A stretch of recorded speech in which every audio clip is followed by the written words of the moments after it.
Ladies and gentlemen, welcome to your Smackdown live reactions. Guys, we don't have a ton advertised for tonight, but we do have some really interesting stuff. We've got Xavier Woods versus Dolph Ziggler. We've got a Moment of Bliss with Bayley. We've got fallout for Roman Reigns' attack on Shane McMahon and Drew McIntyre. Bryan and Rowan might finally accept Heavy Machinery's challenge. And, of course, we're going to get more 24/7 championship shenanigans with R-Truth and Carmella.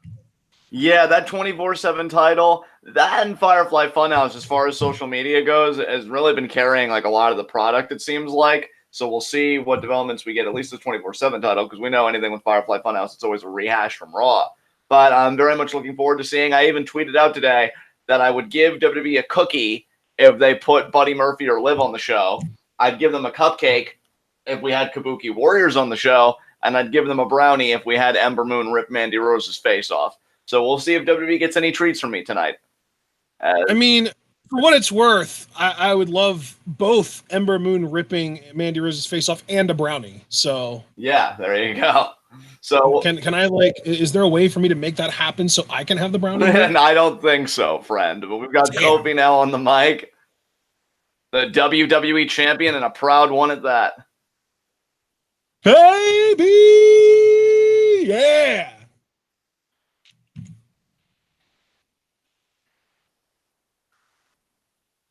Kofi Kingston going against fucking Shamu, Dolph Ziggler.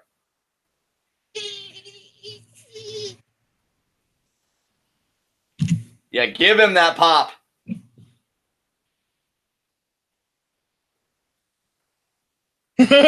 All the hype. Yeah, Kofi. Yeah, Mark, we're going to be starting Jessica Jones soon ourselves. We can't wait.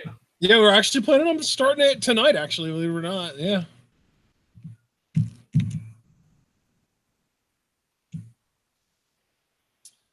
Steel cage.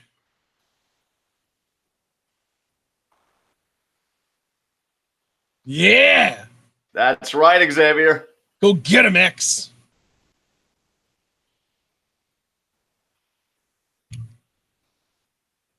The Freaky Hour? What? Oh, you're ahead of me. Damn, let me catch up to you, or at least try to. Wow. Big E was explaining the Freaky Hour, which actually seemed compelling and entertaining. And, of course, the antithesis of both of those things comes out to interrupt. God damn it, Dolphin. Yep, Ziggler's out. Typical New Day. Out here distracting everyone? How? I don't get it. You mean entertaining everyone, Dolphin?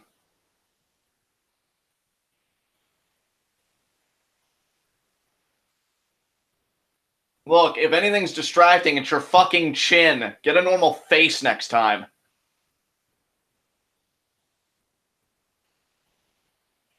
Yes, he does.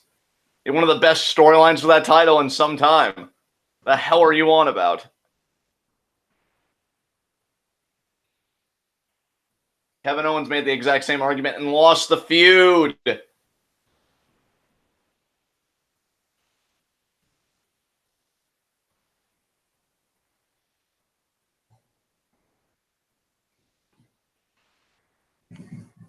Uh-oh. Uh-oh. Uh-oh. Ooh. Oh, wow, Dolphin. Apathy clap.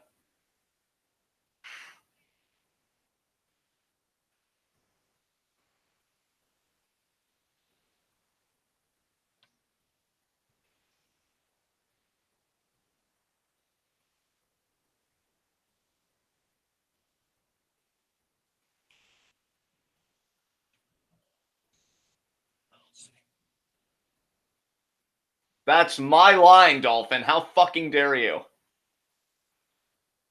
I want to sue the shit out of him. Can we do that? Do we have legal options? I think you can, man. I think you've totally got legal representation, man. We got to go find... Christ. I mean, do you still have the number to Otunga Law?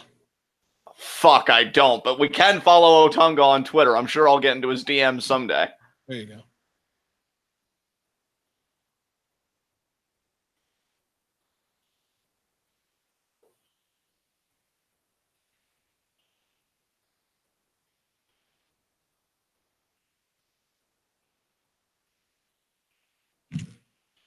Oh, wow. We got a badass over here, Ashton. Watch yourself.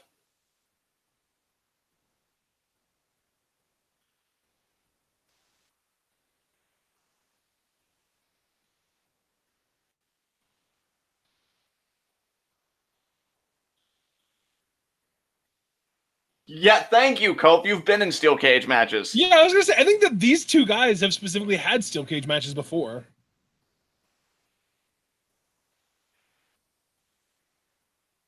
Yep.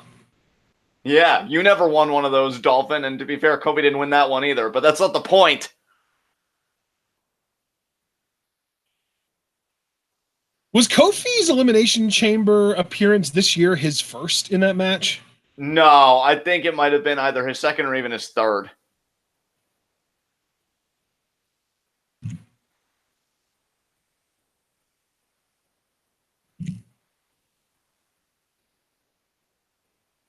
Kobe explaining his options to your face. Yeah.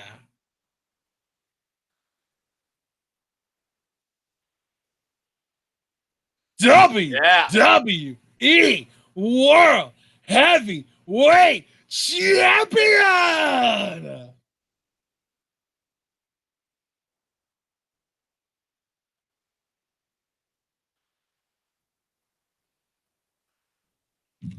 Yes, you do, Dolphin. Baby.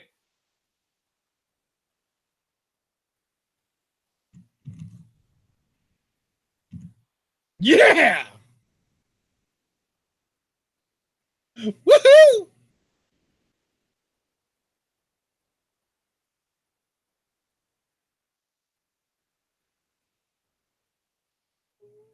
God, he's such a fucking tool, John.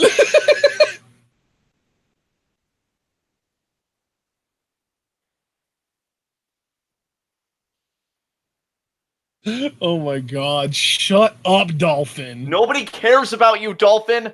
Go in a body of water that was contaminated by the BP oil spill and choke. I mean, wordier than I wanted, but fuck. Yeah. I was going to say, damn, that was a wordy-ass insult. I wanted to make it succinct, but he keeps droning on, so I've earned the fucking right. True. Oh my God. I thought my stream failed. I was going to thank it for its kindness. You're old!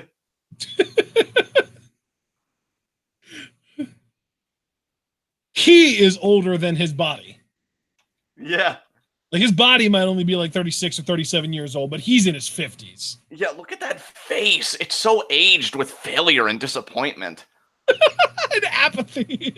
Yeah. Laugh at him. I was.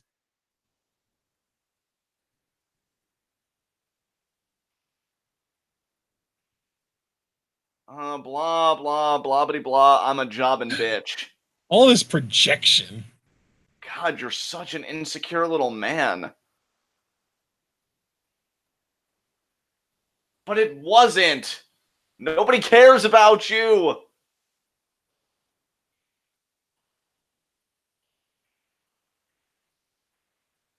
Oh my God, are you popping a squat? Is he gonna break into NSYNC right now? It's gonna be me. Oh my God. Oh no, we just got it here to show the world. That face. Oh, what kind of meth withdrawal are you going through, Nemeth? Nemeth. You used his shoot name. It's even funnier that it has a drug in it. God knows his personality isn't addictive. Bayley! Yeah, you're a She's wearing a Rey Mysterio shirt. Almost is better, Bayley. What is that? How? I don't understand. Well, I mean, because they feuded for a long time, and unfortunately, actually, no, they are still on the same show. Actually, no. Oh, no, you just mean Almost is like the better Mexican wrestler. I gotcha. Yes. Oh, and here we go. Up next, Wood Ziggler. Okay, we're getting right into this. And then I'm guessing we're going to do Moment of Bliss either immediately before or immediately after this match. Yeah. Huh, interesting. Okay. Well, other than Dolph Ziggler having way too much mic time, I haven't hated SmackDown yet. Yeah, that's a fair point, friend. Which, I mean, your face makes a lot of those. So while we're at commercial, are there any other fair points that your face would care to make? I'm sorry, I was reading chat. What did you say? I said, that's a fair point, friend, and your face makes a lot of those. Would your face like to make any more fair points while we're at commercial? Oh, um, if I think of something, I'll voice it. I mean, I'll be truthful with all of you, since you can't think of anything, I guess that'll just give me the opportunity to voice something. Oh, for sure. We are doing Stomping Grounds preview and predictions on Friday, but I'm just gonna be upfront with all of you. Really, what it is it's just Stomping Grounds' existence is just a pastime until the real wrestling event that we should all be talking about, G1 Climax 29, beginning There you July go. 6th. Yeah. Because it is going to fucking own face. If you think your face belongs to you, you're lying to yourself because it belongs to that sweet, sweet ass tournament that's gonna just own everything. We have got on night fucking one, numero uno, getting all bilingual up in this bitch. Tanahashi versus Okada and Kenta versus Ibushi, the Kamigoye versus the GTS. Now, yes, I did just cream my pants, and that will only be the first time of many whenever I think of the G1. And let's see what Stomping Ground has. We have, let's see here. Oh, we have Roman Reigns versus Drew McIntyre again. That'll be swell. I mean, I don't know. Right now, normally I save my hype level when we actually get to the preview. My hype level for Stomping Ground right now, I would say, is maybe at best a 5 out of 10. What about you, Ashton? Where are you at right now? I would say a 4, maybe a 4.5. I was thinking 4.5, and honestly, I think the only thing that's kind of upping my hype a little bit is just, I don't know, just certain avenues that I could see the pay-per-view going. So I don't know though, but let me just say this. I totally understand where you are coming from with that number, dude. Abso-freaking-lutely. I will say though, Samoa Joe versus Ricochet brought it up because it was at like a 2 or a 3 before that. Yeah, that is true. Ricochet and Joe, I do expect to show out. I think I'll be making some interesting predictions on Friday. But yeah, my focus, guys, is entirely on G1, and it may be until the G1's over.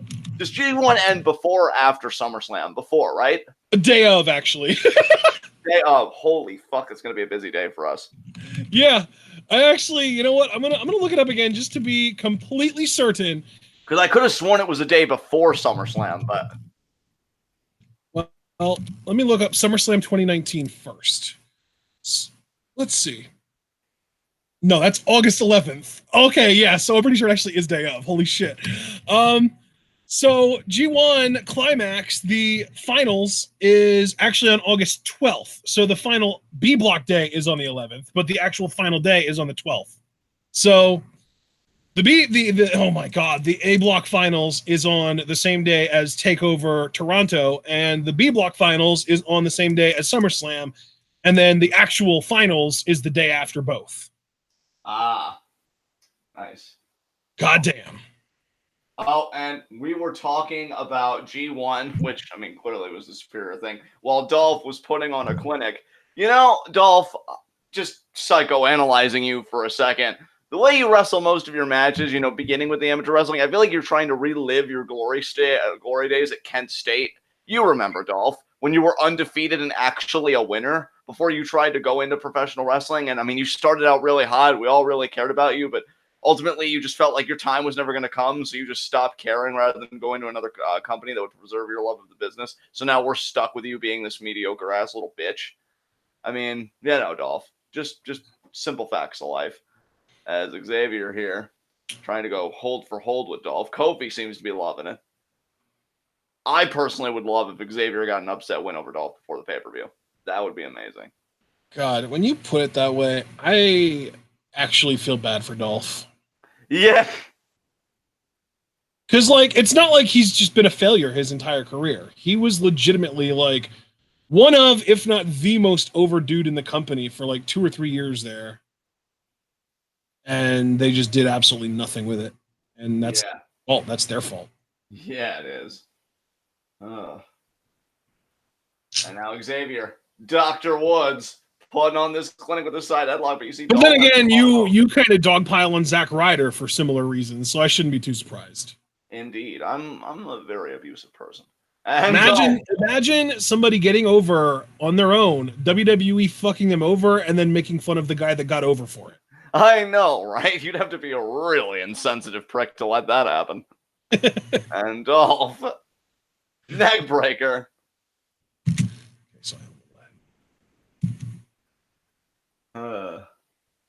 Kofi still being supportive. I don't know, Kofi, your support may not matter. I mean, I definitely prefer you over Dolph. And God knows they've already killed Kevin Owens' momentum, so I don't expect him back in the title picture, which is really crazy because, you know, SummerSlam's in Toronto, and I'm still thinking either Kevin or Sami may fill that spot, but right now, like, neither is in a place to me where I would even really receive them as a threat, Kofi's title reign, so... But we'll have to wait and see because we got to get through Stomping Grounds and then Extreme Rules, and then we're at SummerSlam. While again, the G1 will be in progress, booed there by Ziggler. I think Extreme Rules is going to be much, much, much better than Stomping Grounds. I think Extreme Rules, like, I think we're kind of at that point where WWE is going to start, like, I don't know, trying a little bit more, and they're just going to, like, actually do some fresh shit leading up to Extreme Rules, even if it's not necessarily all good shit. Yeah. I mean, your face is usually accurate, so I hope that this is kind of in that percentile. Plus, like, you know me well enough to know I'd never go out of my way to prognosticate WWE being good at some point. Right. So for me to say that, it's like, I really do actually have, like, reasons to believe that they're going to. In my head canon, at least. Oh, wow. You're going to kick the guys out after they already did their damage? That's just brilliant. Oh, and now they're going to get, even more of a distraction there to Xavier, giving Dolph plenty of time to recover. This is great. This is just brilliant. See, again, these guys... I find it interesting that they went out of their way to protect Xavier against the fucking challenger to the world title. Yeah, well... show off DDT, and he got it. There's no way that's going to be it, right? Yeah, it's never been the finish. No, okay. But, yeah, I mean, Sami and Kevin still getting involved. Like, I guess one other route they could go, but again, you would have to build both guys up. I would not mind a triple threat at SummerSlam, Kofi versus Kevin and Sami at the same time. Yeah. But, you know, either of those guys may not even get in a world title match at SummerSlam. They may be a part of, like, the fucking kickoff or whatever. We'll have to see.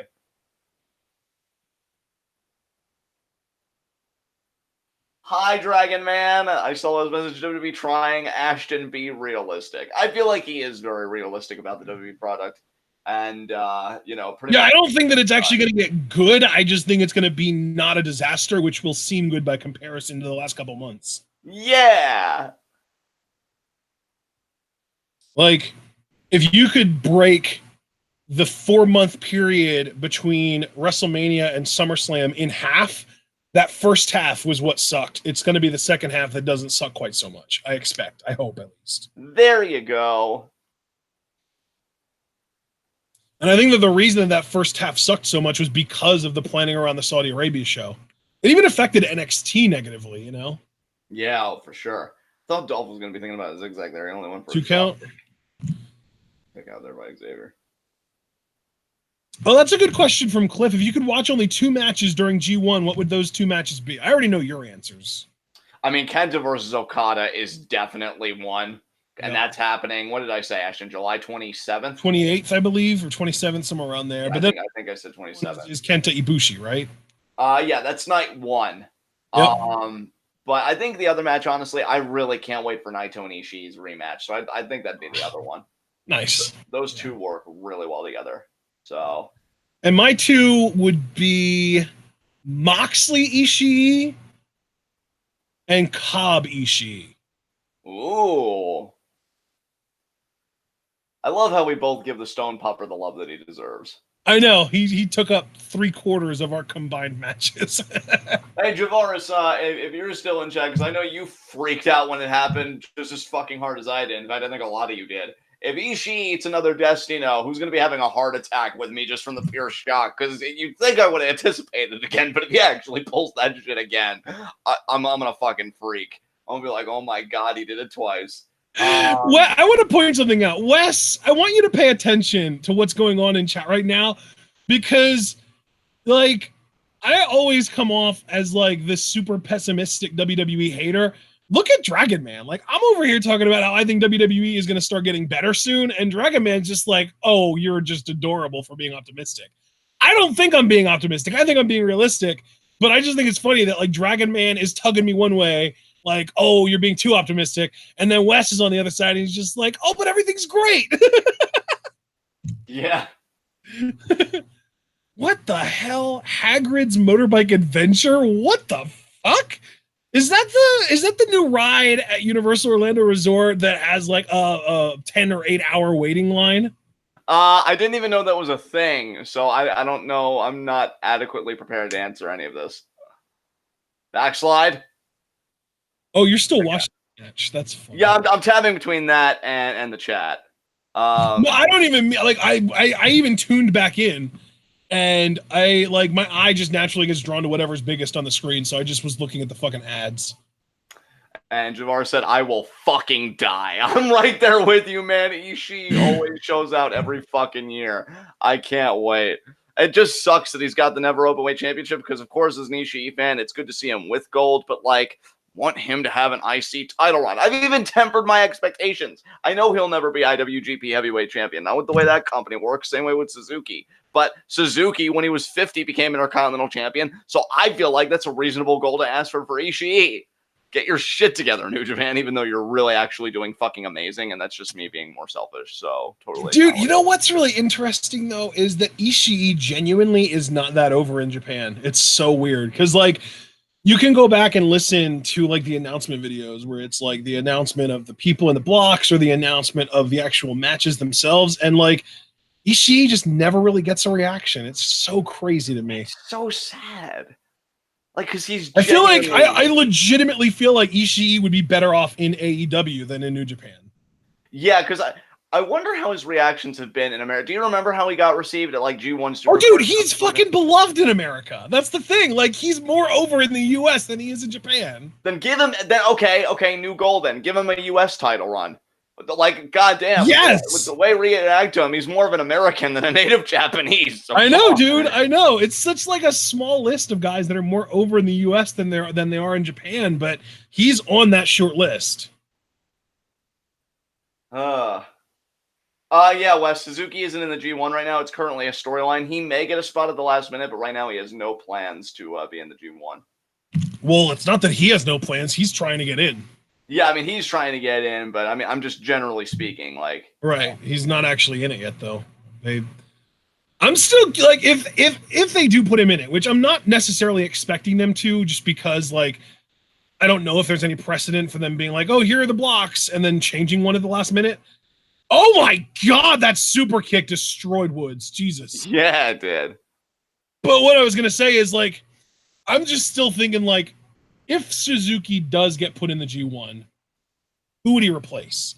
Because, like, I feel like if, like, Yoshihashi was in there, or, like, you know, somebody kind of lower on the card that seems like almost out of place in a G1, I would be like, oh, well, that's who Suzuki's replacing. But there really isn't anyone right now. So, like, my biggest guess, and this has even, I feel like, been really, like, weakened, is I thought he would force Taichi to give up his spot and take his spot in the G1 then. Oh, right. Zigzag, by the way. I think that's... Oh, but Woods rolled over to the ropes? I don't know if he's going to do it with that. No, Ziggler's shaking his head no. But yeah, like, if you watch those reaction videos to, like, their announcements of the people that are going to be in the G1 and shit, Taichi got one of the biggest pops in everything. Like, every single time Taichi had a match and they announced it, the crowd popped huge to it, no matter who it was against. Like, Taichi legitimately fucking over in Japan. Wow.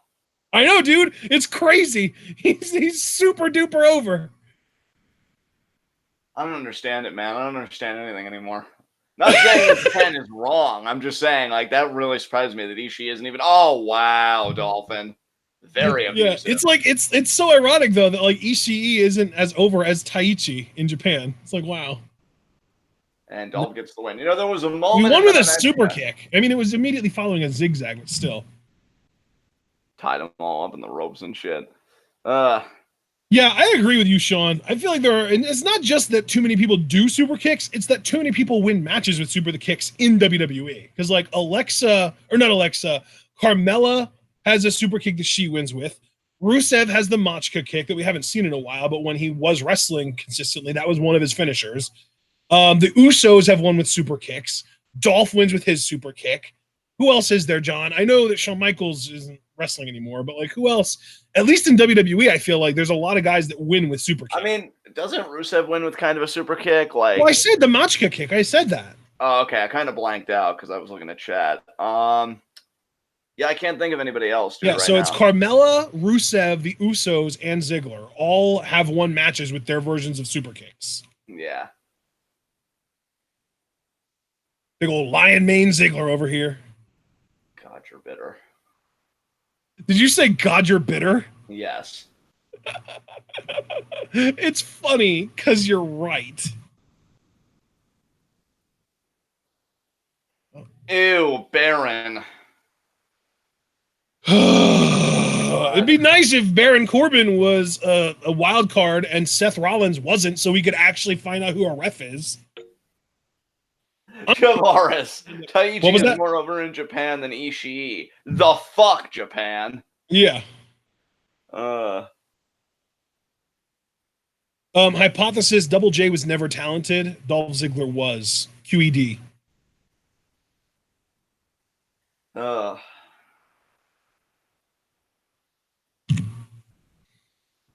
You know who the ref's going to be, though, John? Who is the ref going to be? Brock Lesnar himself. Oh, my God. You really think so? You really think Baron would flip that coin? Yep, I do. And I honestly, I'm not even entirely sure that Brock's cashing in, even though I think he's going to be the ref. You know what's going to happen, though, if Brock is the ref? Just kind of playing off of your prediction. Him and Baron are going to have a miscommunication at one point. Like, Baron's going to accidentally hit him or something, and then Brock's just going to destroy them both. We're going to get a regular official again. Seth's going to win. And then I'll tell you, my biggest fear about that is that this pay-per-view, this feud is going to extend to the 3 pay-per-views now, and we're going to do Extreme Rules, Corbin versus Rollins in some kind of step. Because Corbin will come out the following night, right? And he's going to say, it was a special guest referee. My referee was the only legitimate authority in that match. So the referee that rendered the pinfall was illegitimate because, like I said, Brock would walk out after destroying both, Rollins. I don't know. I feel like if you were like a really hardcore Baron Corbin fan, that would be a gripe that you would have. But I feel like the WWE as a company would still find a way to move on from it. You know what I mean? Dude, I would hope so because I really do, because that just seems like one of those things where like if we were still like Baron Corbin fans, we would get so angry that like the special guest referee wasn't the one that counted, and WWE would just act like it wasn't a big deal and they would just move on like nothing happened. Yeah, I'm just saying they've given Corbin more than I thought they would, so who even knows? No, Heyman, Brock Lesnar. Heyman specifically said he had no interest in being the referee. It's going to be Brock because that's another like. I think Heyman kind of planted the seeds last night when he talked about how like, whoever it ends up being is going to get their ass kicked by Seth Rollins. Well, fucking Brock ain't going to get his ass kicked by Seth Rollins. So I think Corbin's going to ask Brock to do it, and I think he's going to accept because that puts Brock in a very beneficial position where he's literally going to be in the ring no matter who wins or who gets beaten down or what, and he's going to be able to cash in right away if he wants to. So like, it's a win-win for Brock and Corbin. Yeah. At least on paper going into it. Yeah, if I'm Brock, I'd jump at the chance of that job, yeah. We've literally got guys lining up outside Baron Corbin's locker room to try and become that special guest referee. They just want a spot on a pay-per-view, man. Yeah. Poor Shelton, man, especially him. I remember before he got injured and there was a delay, they did all like these, vignettes for like his return, like these video packages, like hyping him Matt up. Hardy! Oh, what? He called him Senior Benjamin. That's Rebby's. Did he say it's Mr. Benjamin? Yeah, he did. Nice. Oh, we're going to get another replay of Firefly Funhouse. God, I'm sorry, but it is so dumb to me that they play Firefly Funhouse on both brands. I heard a long time ago it was because they didn't even know what brand they wanted Bray to be on, but like, just seems so. Well, if you don't know what brand you wanted to be on, I don't know. I feel like by having the show air first on Raw And then the replay on SmackDown, you're telegraphing that he's going to be on Raw. Yeah. Like, I think you should, like, yeah. maybe like week 1, show it on Raw, and then don't show it on SmackDown. But then week 2, don't show it on Raw, show it on SmackDown. Like, if you can't decide which show you want him to be on, only show it on one show a week, but alternate which show it's on every week. Because that'll also get people to want to tune into both shows. Because, like, if you're watching Raw and you don't get Firefly Funhouse, and that's the only reason you tuned into Raw, you're going to tune into SmackDown to see Firefly Funhouse. So, like, right. it's like another one of those ratings ploys, except it's also, like, more logical to do if you don't know which brand you want him to be on. Because right now, the way that they're structuring it, he's got to be on Raw. Because the original, like, first airing of Firefly Funhouse is on Raw every single week, and SmackDown basically gets the scraps. They get to show the replay. They get to show the rerun. Like, no one cares about the rerun. Yeah. No, those are all very excellent points. I've kind of had a similar thought process, at least as it relates to, like, you know, you show the live stuff on Raw, so it's pretty obvious that he's probably going to be a Raw superstar. But, I mean, but then there are things with the Firefly Funhouse, like when he did the Rambling Rabbit jam spread. I'm like, oh, would that be a way to kind of segue into a feud with Kofi? Like, oh, I've got my spread and you've got your pancakes kind of thing. So I don't know.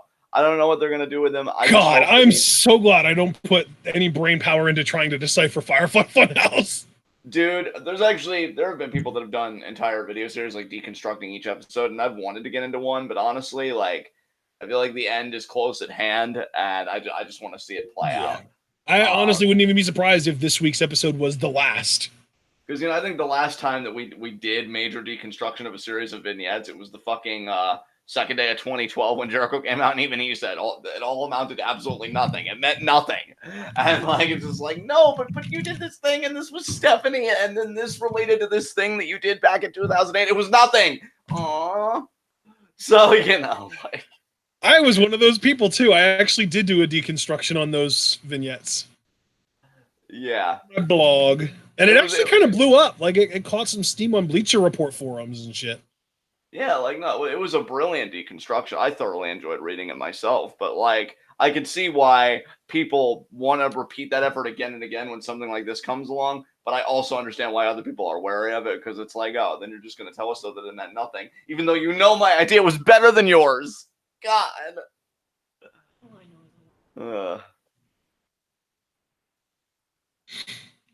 So how's everyone doing in chat, peeps? We had a lot of discussion earlier, really not even discussion, really just like spouting off random quotes from the game about Mortal Kombat, because Shang Tsung is out and available to play as. Your soul is mine. Yeah, that exact phrase got said about a half a dozen times in chat earlier. So yeah. And I was just like, my soul is my own. I don't even play Mortal Kombat.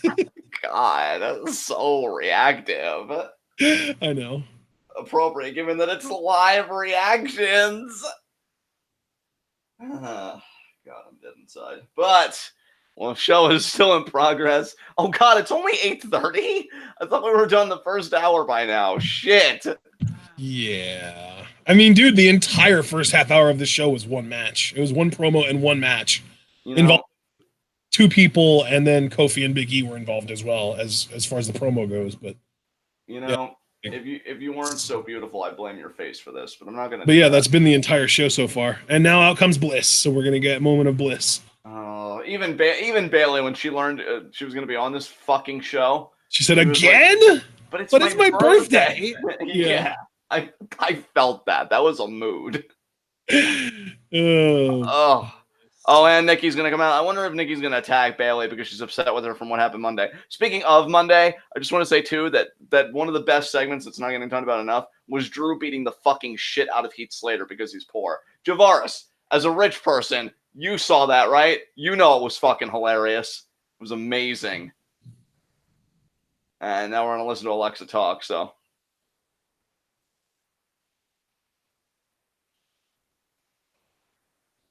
I'm telling you, man, I am so confused with this storyline. Yeah, me too.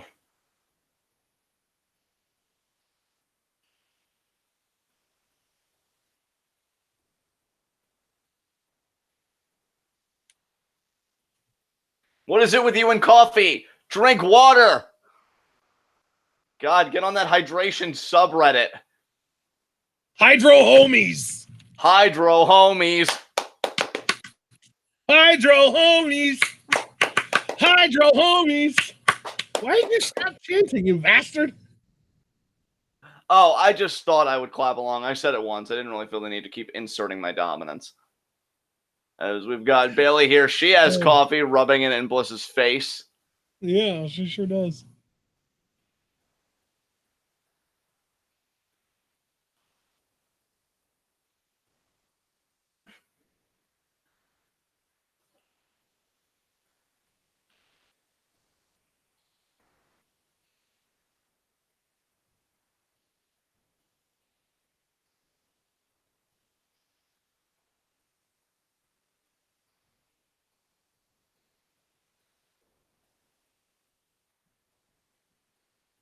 Yeah, Bayley, speak your truth, Bayley.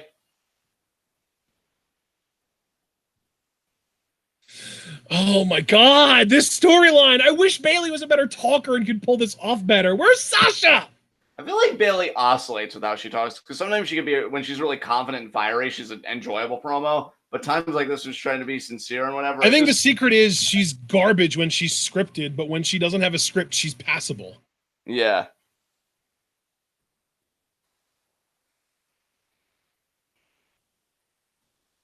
Yeah. Face. Oh my goodness. Ooh.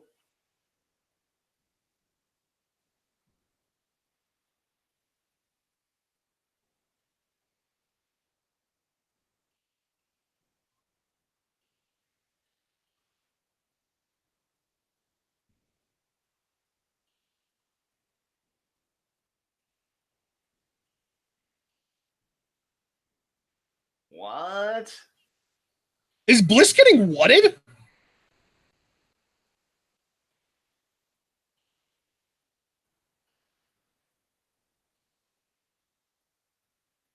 Boo!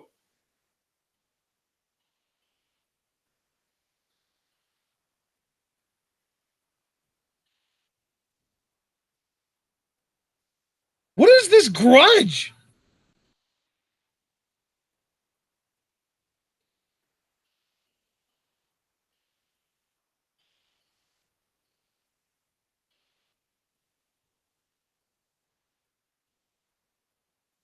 Damn.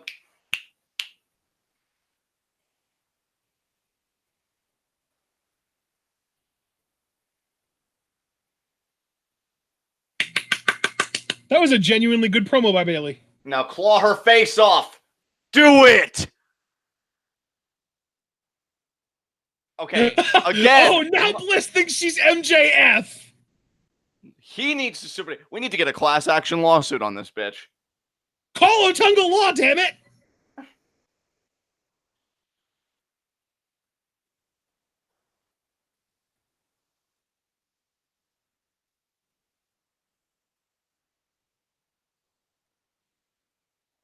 Ooh. Eat it. That felt like a shot at Sasha. That was weird.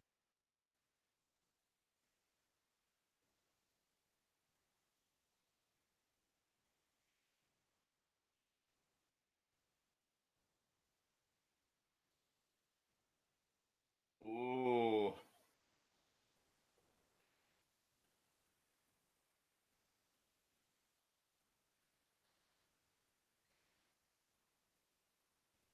Oh shit. Damn. Yeah, beat face. If words don't work, use fists.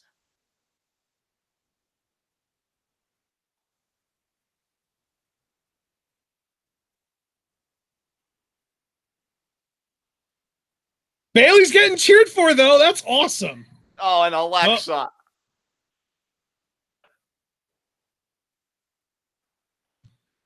Yeah, now Nikki is also seeing that Alexa just took a cheap shot, so. Oh my god. It feels like they're going for like complex storytelling here, but they're not entirely sure how they should portray Alexa. Legitimately, dude, because my relationship with Alexa has always been weird. I don't think she should be pushed down our throats, and I have vouched for Mark Schoeneman's big blog post on her multiple times, and I think he hits the head. Oh, which means Andrade isn't far behind.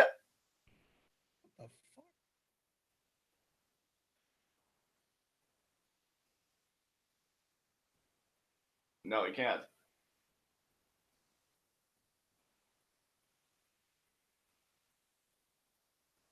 What?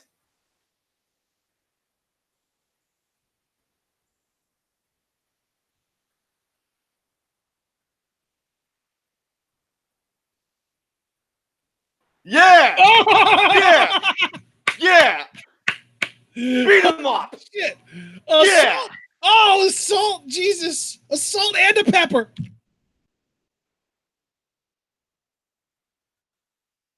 I just want to know what's going on with the Intercontinental title. Oh, and Gable taking notes still! Yes! What does your name stand for? Why is there like a period after? What does the acronym become? Oh, Rowan and Bryan, yes! Oh, Heavy Machinery's facing B team. Okay. Okay, which means Heavy Machinery is going to win and then lay down the challenge, and then Bryan and Rowan are going to have to accept. Yep, probably. I got to tell you, man, last like 7 or 8 minutes of SmackDown has been good shit. I enjoyed a Moment of Bliss. I enjoyed that backstage segment, and I'm excited for Bryan Rowan stuff. And Heavy Machinery have a match coming up, too. Yeah, it's definitely been a major improvement from last week where I felt bored for pretty much all of it. We could do without the ads, but what are you going to do? That's every fucking show. Absolutely. One day I'm This sure is why piracy will never die! Exactly. One day I'm sure like every show will be on the network, and then we'll only have to worry about like those 30-second ads, which would be really nice. But today is not. Just pirate the show and don't deal with any ads at all. And there you go. Wes, Nikki should be pushed to the moon. She is the greatest, and I love her. I feel like, excuse me. There we go. Got it. I feel like Wes is with Nikki Cross the way you are with Kairi Sane. Yeah. Man, my Kairi withdrawal is starting to get really bad, bro. It's pretty intense.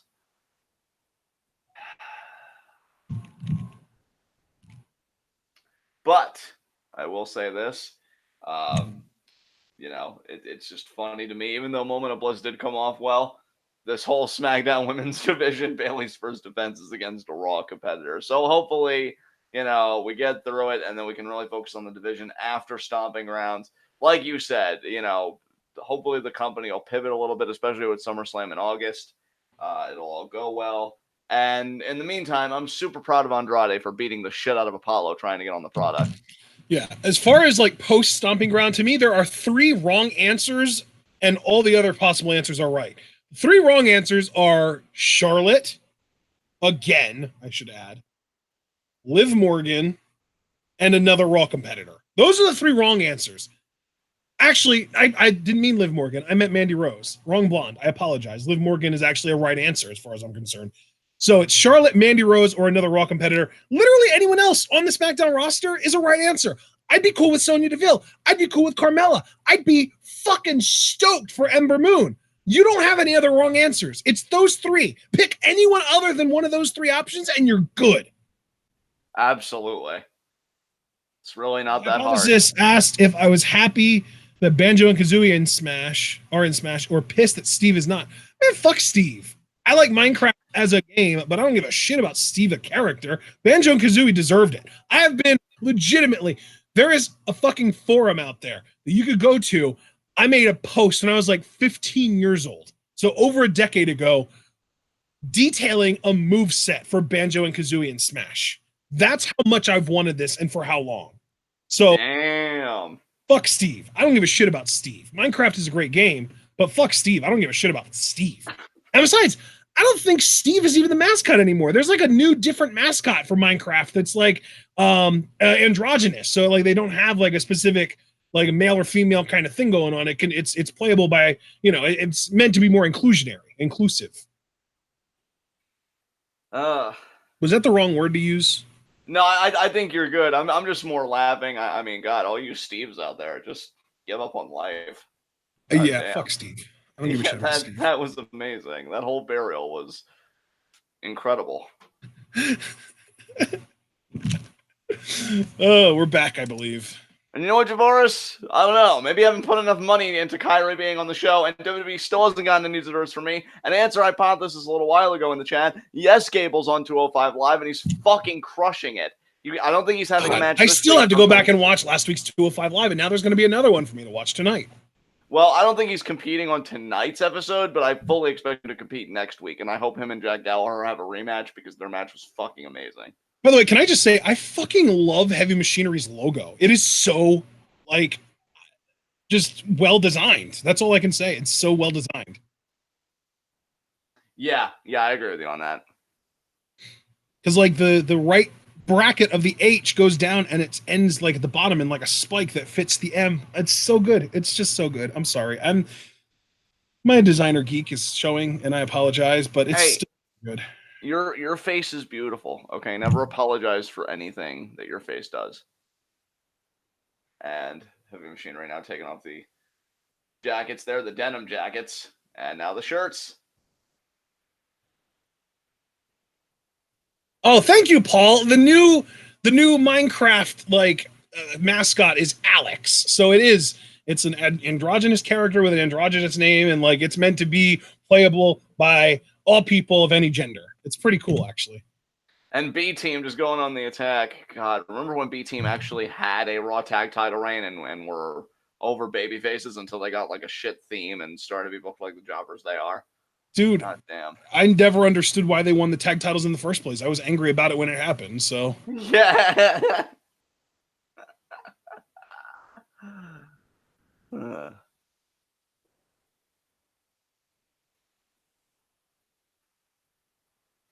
And Brian on commentary is a delight. Oh, yeah, I gotta. Curtis tried getting the win.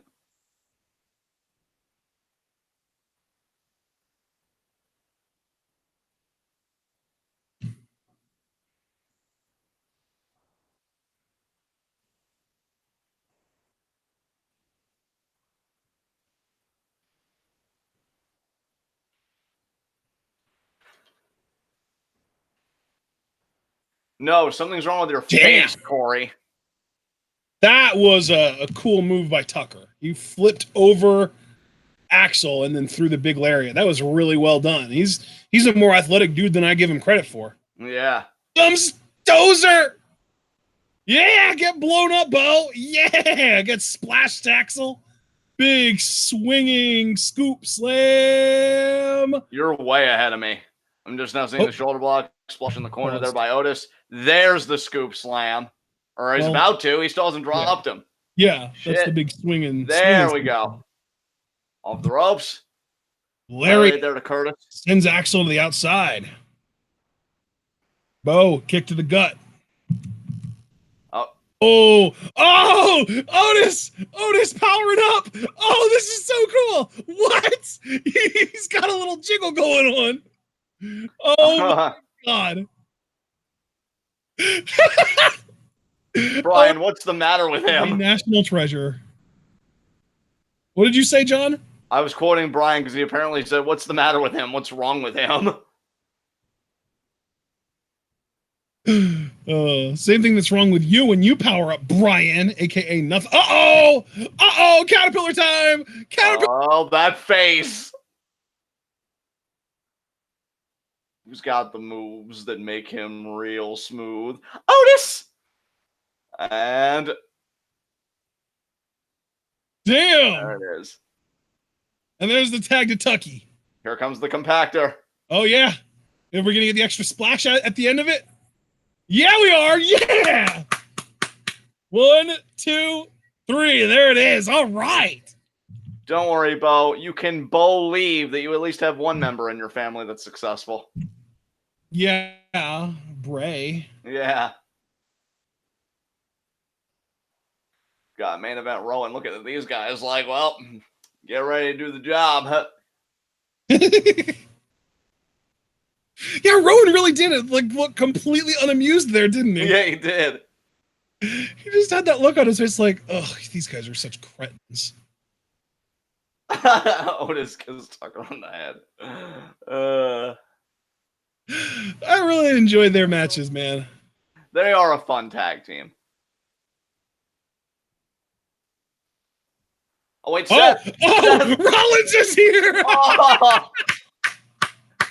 Going after the B team. Oh, does that mean he laid out Shelton Benjamin and Matt Hardy in the back too? What the hell? Probably. Seth is kind of deranged at the moment.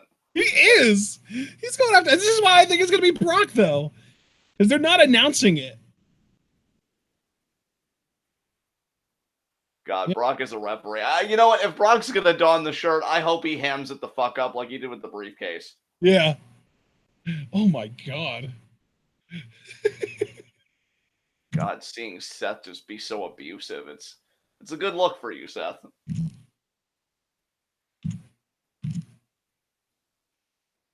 God, I always thought that him hitting people with chairs is going to be an exclusively heel thing, but he's done more chair hitting as a babyface at this rate. Yeah. That's his weapon of choice. Oh, who's arriving in a limo? Shane, probably, right? The bet. No, I'm not going to do it. Thank you. I'm definitely doing it later, though. Long ass car right there. Because he's rich. He must be compensating for something. Oh. Yeah, Shane. I love how he doesn't even touch the door. He has his chauffeur close it for him and everything. 2 words. Net worth. Yeah. Where's Tavares? Where? Oh, there he is. Oh, he's saying, Seth, none of this would have happened if you had just let Bork Laser have fun.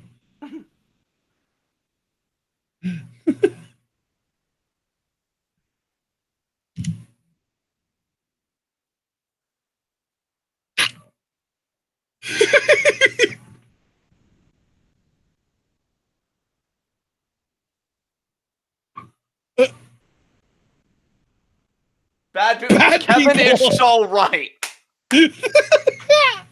A moral voice that we can believe in, Kevin Owens, because he's a father, darn it.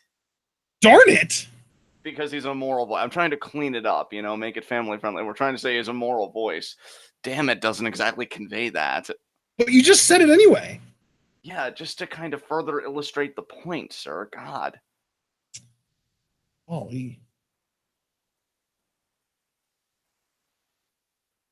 Why are we doing 2 out of 3 falls tag team matches this week? Why is who's Seth's partner? What? Who's Seth's partner? Oh. I thought he said, oh, you know who his partner is? Because I was confused because I'm like, he was already on the show tonight, but his partner's Kofi. That's right. Oh. So you're putting the top 2 champions of the company against 2 guys who have lost to them recently. Multiple times at that. Yeah, that's real smart, Shane. You're really going to show them. You're really going to teach them a lesson. Jesus Christ. There's going to be the whole, it was all a trap kind of shit, but that's just, on paper, is just dumb.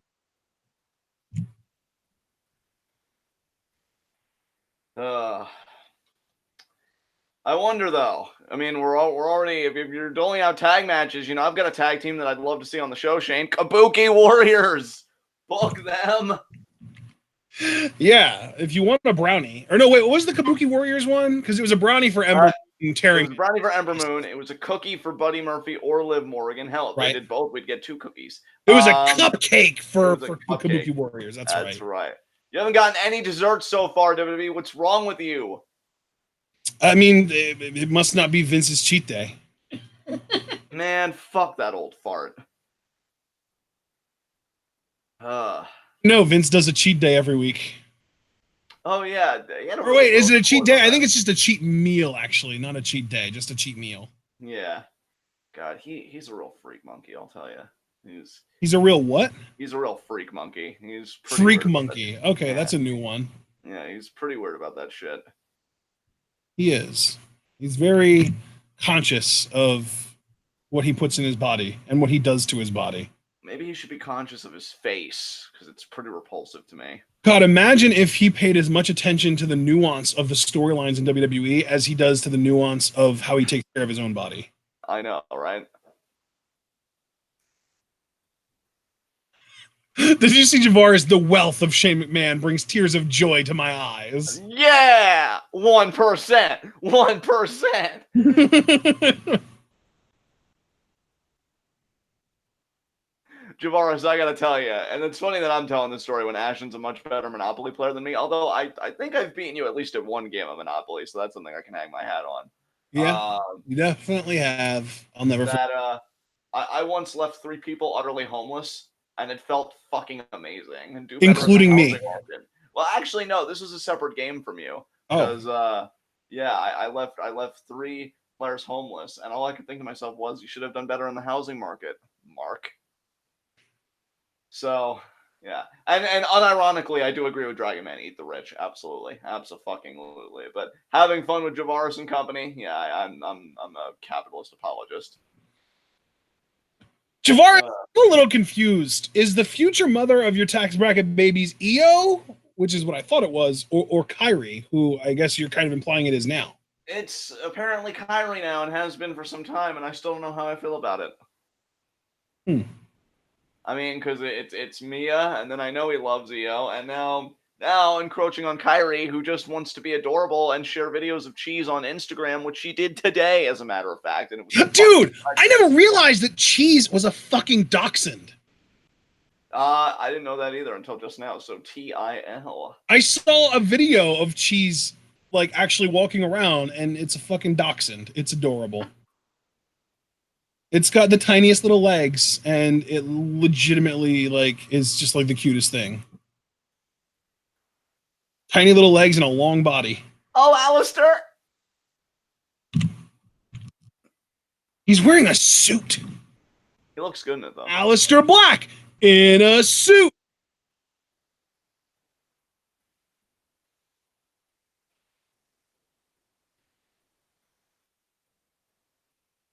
Because they're all intimidated.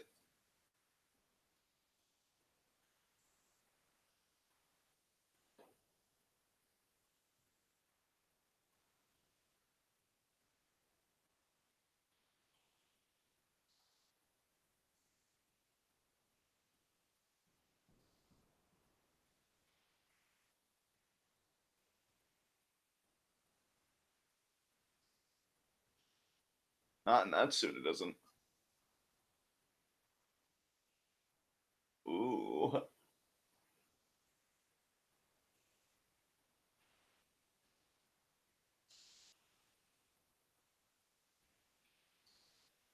I don't know. Bray Wyatt keeps saying, "Let me in."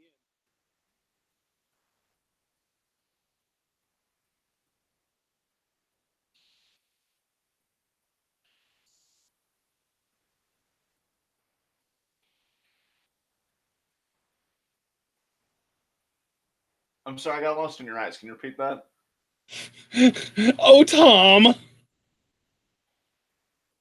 Oh, smells like middle-aged privilege. It's Shane McMahon. Without Drew McIntyre or the Revival. Interesting. He's leaving himself very exposed here. Dragon Man X90. Fuck's sake, Alistair. I'll pick a fucking fight with you if it gets you in the ring. This is fucking unbelievable. Elias is here. Oh my face. Yes. That was the correct answer. Oh, and here comes Drusif. Look at this new faction that Shane's put together. The new corporation. The Firm. Yeah.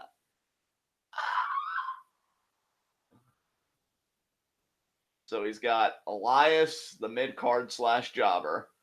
Drew, the mid-card / upper mid-carder that could be a main eventer of WWE Cared. And the Revival. Oh, if only. If fucking only.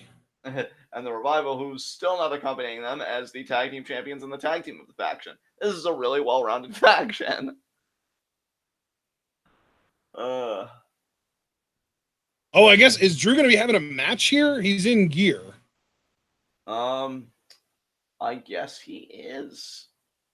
He is in full gear right now, so.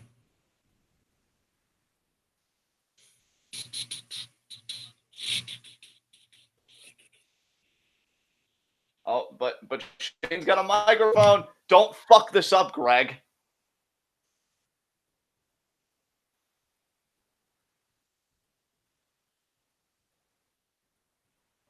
Oh, wow. Oh.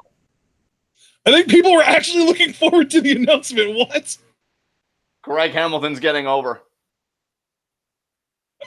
Maybe that's why they decided not to do it, because they didn't want him to get over.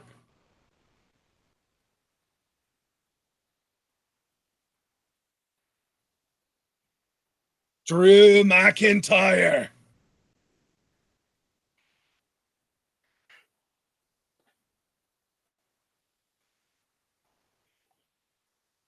Stomping ground, Joan. Fucking only, Shane. Fuck else would he compete?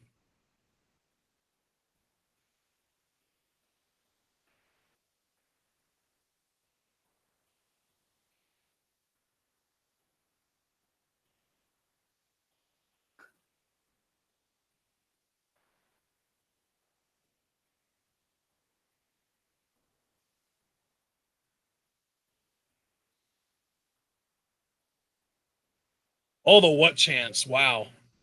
The disrespect.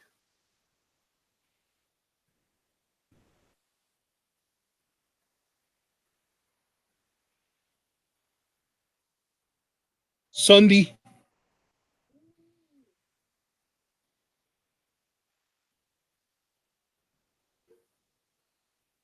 The Miz? He throws the mic. Is Drew gonna have to kick a bitch tonight? Probably.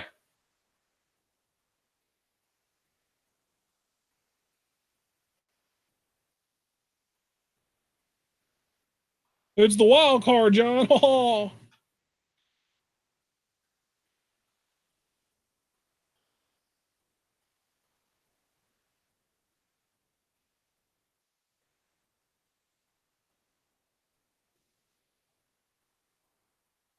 The hairy guy with the guitar. Wow. So much shade at Elias. Not deserve this. I'm sorry. Yeah.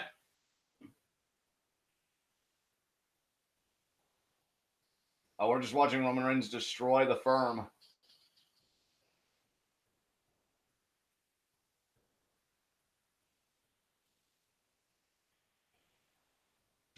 Oh my god. Do you know what would, like, if there was one change that you could make to WWE programming, do you know what one change would improve the product the most? What's that? Commentary. Yeah. It is so fucking grating having to listen to Corey Graves talk about how innocent and good all of the heels on the show are and fucking justifying everything. I can't say I miss him because it's not like we haven't gotten him, but like I feel like Nigel would be such a better fit on in that role. Yeah. So much less grating. But then, like, again, though, we've got to go back to, like, of course, it's just all fucking Vince in their ears.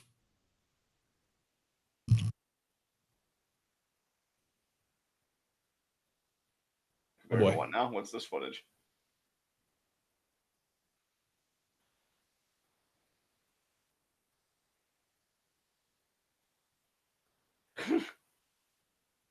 Oh, he's just showing the same stuff, but in slow motion. I will admit, though, it is funnier in slow-mo.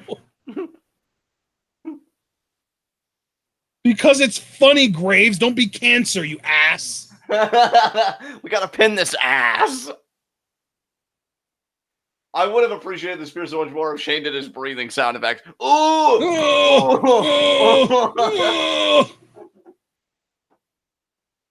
But wait, I can't even there's more.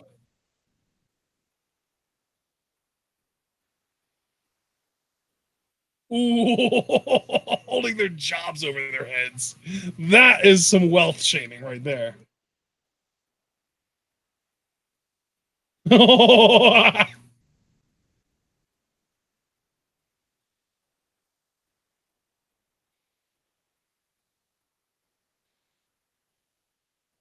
Oh, wow. Miz rooting for Roman Reigns. Oh, God. I could really do without that. Oh.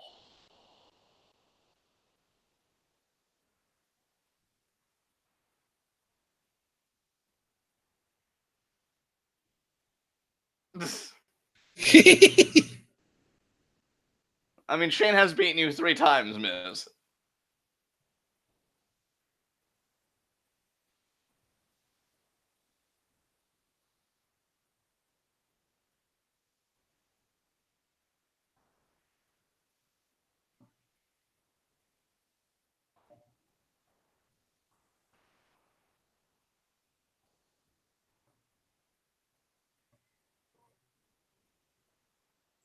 Yeah, speak truth to the power. Dude, listen to the pop he got for saying that.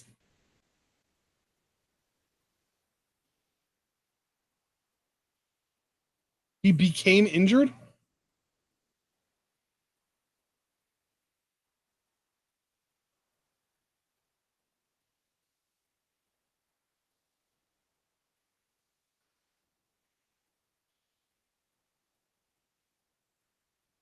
Oh, shit. Way to go, Biz. How do you plan on... Miz, where is this coming from? What the hell? How do you plan on doing that?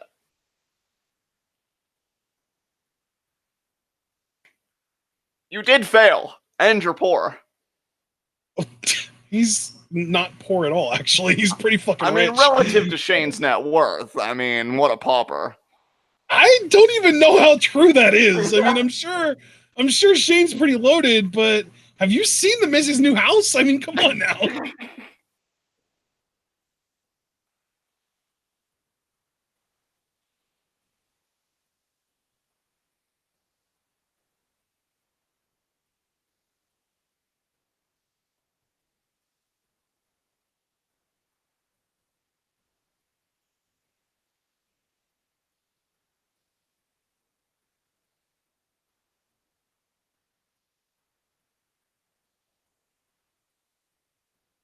So we're getting all the tag team matches except... So is he going to pick Roman?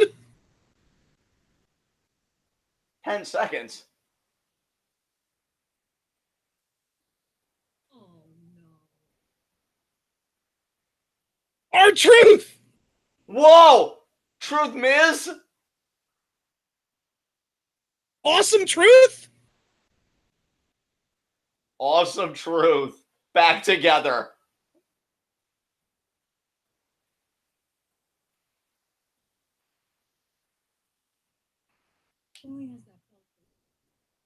Yeah! What? What'd you say?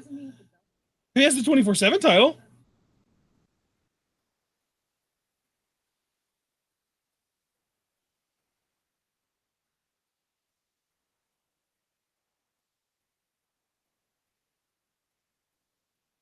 Oh boy. Oh, tag team elimination match. Oh boy, here we go. What's the catch here? I guess if maybe Truth gets eliminated or they isolate Truth, I don't know. Maybe like he'll lose the 24/7 title.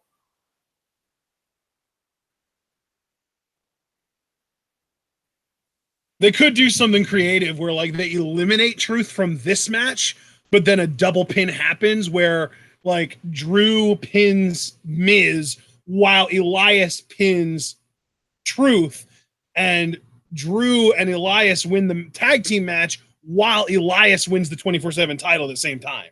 Oh man, Elias is a 3-time 24/7 champion. What a stud. Yeah, he's held that jobber title so many times. He's such a stud. Hey, listen, man. I just grab onto whatever I can. WWE gives us so little, okay? I know, that's the sad part. Oh god. So depressing. Yeah, that's true too. Finn Balor hasn't been on since like the show before Super Showdown. Yeah, and he killed it with Andrade. Why aren't they having a rematch at Stomping Ground this Sunday? Oh. Fucking Vince. Andrade's never winning a championship, is he? You know, I wasn't even making fun of Elias. Like, I really wasn't. Like, it'd be cool for him to be 24/7 champion again and actually hang on to it for more than a few seconds. But no, Andrade is going to walk the fucking Elias path, isn't he? He really is going to walk with Elias because his only championship reign will be with the 24/7 title at this rate, won't it? Jesus Christ. And still no Kabuki Warriors, and it's 9/11, and we're going to have the tag match, and we've still got the Seth and Kofi tag match, 2 out of 3 falls with Kevin. Why are we doing these twists on tag matches? What the fuck is happening? What is happening right now? Well, they were told that they had to stop doing so many traditional tag team matches, and they were just like, okay, they won't be traditional anymore. Rub the temples counterclockwise. It does nothing. It's sad because it could very easily be true. Yeah. I just wanted Kabuki Warriors. I really, not even just Kabuki Warriors specifically, because, you know, like, fucking Kyrie adoration and all that. We all know that. But I did say in my tweet, just do something. Seeing Liv on the program, seeing Buddy Murphy, Ember Moon competing. They've got a storyline where, like, you know, Mandy and Sony have been hawking those magazines, but more than that, they broke Ember's switch. Like, this is actually a chance, granted in a very, I really even shouldn't say stupid way, because Ember genuinely is like an otaku, like a gamer. She's just into all that stuff. Like, this is your way to have the finger on the pulse when the Switch, and I don't think this is hyperbole, is probably the hottest console right now, with, like, how E3 went for Nintendo and everything. So, like, them breaking her Switch, you could run with that. That should be legitimate heat. Like, that gaming system costs hundreds of dollars. I don't care if you have the salary of a WWE superstar or not. And just no follow-up. No, like... Well, not only that, but the actual game save itself is worth so much more than money. Exactly. And, like, I'm sure they'll do a backstage segment or something, but I want to see her compete. I want to see her take fucking Mandy's head off. And it's just a never-ending vicious cycle of, like, and Miz definitely spoke truth. Shane is getting a lot of airtime, and look, I appreciate the gimmick, but it's getting way more than it should. Okay? Yeah, it's overbearing. Yeah, like, it's not... It's the Authority all over again. Yeah, like, we're not doing anything for Drew. The idea that Drew still isn't a main eventer or being at the place in the card where we thought he would be. And really, it's funny because the two guys in the company that, like, I enjoy as heels, but I recognize they're overplayed as heels and they need something fresh are fucking Kevin Owens and Drew McIntyre. And in the case of the former, we got a taste of babyface Owens, and I guarantee you, if they didn't get so gun-shy about Bryan being hurt for a hiccup, he'd be one of the top faces in the fucking company right now. Because I feel like the crowd was responding to him very positively, and they would have kept that booking up consistently. He would have killed it. I know he would have. And instead now he's back to this same material, which, again, you guys know I love Kevin. Kevin's one of my ride or dies. Like, heel or face, I'll always love him, always support him. But even I can cognize the fact that he's better on one side of the field than the other. And he was better at this moment in time in his career. He was better as a babyface. The same way that Rollins, he's having a great babyface run, you know, when he's given something worthwhile to do. But I'm sure in a few years we'll be clamoring for heel Rollins again because we remember how he fucking killed that. You know, it's nothing wrong if you've got good material to play with alignments every once in a while. But again, they got gun shy. And Drew, my God, I still remember those fiery babyface NXT promos. And now it's just like he's just a very muscled, very credible looking lackey for a guy that isn't even like this full-time active competitor. But honestly, of the whole faction that you've called the firm and that I'm just kind of running with, he's the only one that really looks like he could beat Kofi for the championship to the point where you've even like said that you feel like that's going to happen. I don't know if you feel that way. Oh shit! Development. Oh, Spyglass. Don't make fun of her pirate antics. Yeah. Yes.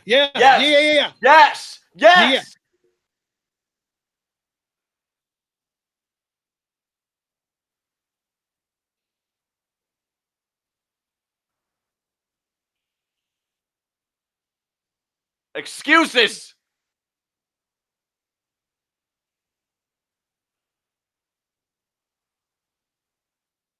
Oh, Kyrie. Yes. In Tokyo. Yes, they're winning the titles. They're winning the titles next week.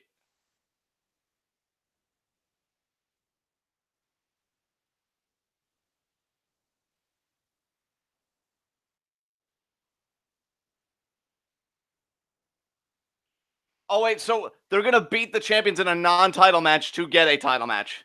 Yep. Oh, Kyrie, you're precious. Oh, I don't like the internal logic of how this is all worked out, because them winning the titles in front of their home country of Japan would be a huge fucking pop that you're just missing out on. Well, dude, the Japan tour is like a week long, so they probably still will. Oh, yeah, okay. Okay. Yeah, the Japan tour isn't like a 1 or 2 thing. I believe in you, Kyrie. Oh, God. Okay, so WWE, you get a cupcake, so that's a cupcake. I'll get that. But still, though, we want fucking Buddy Murphy. We want Liv Morgan. You have such a talented fucking roster. Give them TV time. Yeah, use it. Oh my God, Elias has his ribs taped up. Bestie, you need to heal him. Oh, I know. I know, right? It's such a deep crisis.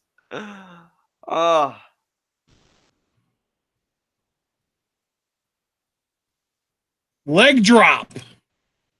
Good job, Truthster. Awesome Truth back together as a babyface team, no less. I love it, dude. It's so cool. 2, the Truth randomly just showed up and he's holding his own. I know, right? That's the tenacity. That's the credibility of the 24/7 champion. God, you could sell ice to an Eskimo. Thanks. You were talking about me, right? Just to be clear. Yeah, absolutely, yeah. Oh, thank God. Because I'll be honest, my face really needed that, and I really appreciated you for giving it to me, but, like, I just wanted to be sure. Yeah, dude, you're a fucking incredible salesman. You're so good. You have this innate ability to make just about anything seem incredible or, like, absolute shit at the same time. Oh, my God. My associates in business administration did pay off. Because I actually did take... you kind of did go to college for that, didn't you? Yeah, because I actually legitimately took a marketing course. Oh my God. Yeah, that's actually amazing. Holy shit. Oh my God, my handsomeness has been co-opted by the capitalist system. Oh God. Belly to belly by McIntyre. How do we process this information? I'm gonna be honest with you. I feel like I'm 5 seconds away from tilting, so you're gonna need to take the floor on this. Okay, I don't know what I can do though. Chops by Drew. Oh, look at this. All this face action and the forearms. Oh my God, Drew unloading. I feel like Kabuki Warriors gave me a second life because Kyrie did the iconic pose and it was fucking adorable. Maybe you should have had her audition. Billy, Peyton. Yeah, more like Peyton in my ass. I know. Wow. Snap suplex. Cover. Oh my God. Tag there. Oh, what a boot by Elias. Future brawny man. You're ahead of me? Maybe? I don't know. I don't know. There's so much squeaking going on. Oh my God. Oh, shoulder check there. Ooh. And see, now you're ahead of me, friend, but it's okay. It's okay. Because we're both running the same. Am I ahead of you or there's oh, that was a kick to the midsection by Elias. Oh yeah, that seemed kind of like a shoulder check. Elias over the top. There's a right hand, another right hand by Truth, and Truth now. Irish whip. Elias reverses. Kick to the gut. And, Elias goes over the top there. I was way ahead of you. Yeah. Indeed you were, friend. Sir.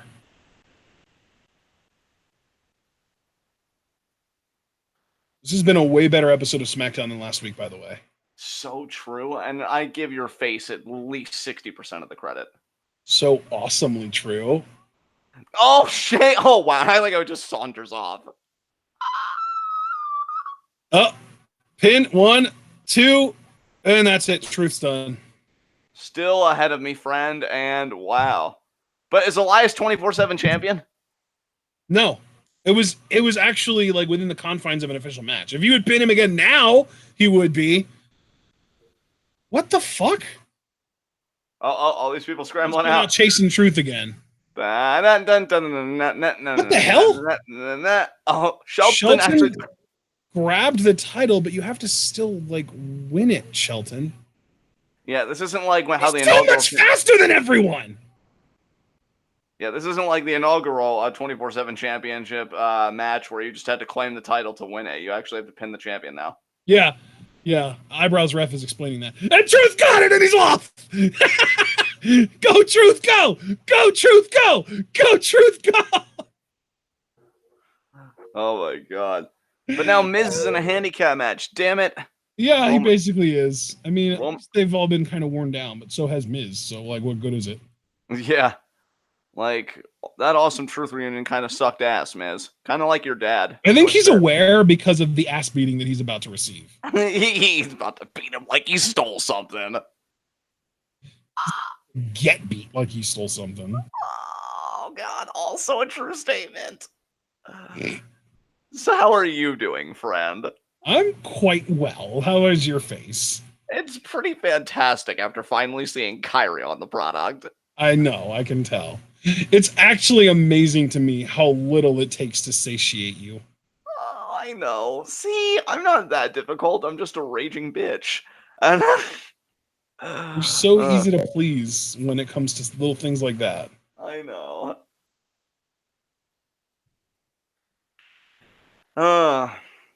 And yet, we still have not seen Buddy Murphy or Liv Morgan. Or Yeah. Moon, damn it! Yeah, or Ember, who needs to take revenge for her switch. Because I doubt Mandy and Sony have plans on replacing it. Dude, they totally won't. So fucking mean. They are. They're like, I don't know. They're like women, but they're also like really not nice to people. Like, what's a word? What's a 2-word phrase that we could use to refer to them? God, I don't know. What could we do? Even something movie based. I don't know. Well, maybe a Lindsay Lohan movie. Oh, yeah. I don't know. Rubbing my chin contemplatively. It's coming to me. What about mean? What was that? Chicks? That's a little reductionist, though, right? Yeah, chicks is a bit no. Mean Girls. There we go. That could work. That could fucking work. I knew you would cash the check.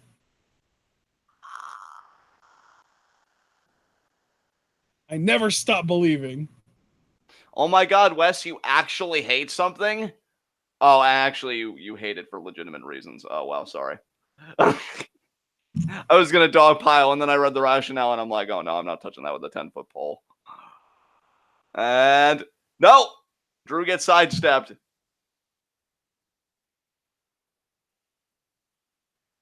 Now Miz into the barricade. I think we pissed Mark off a little bit for dragging it out so much.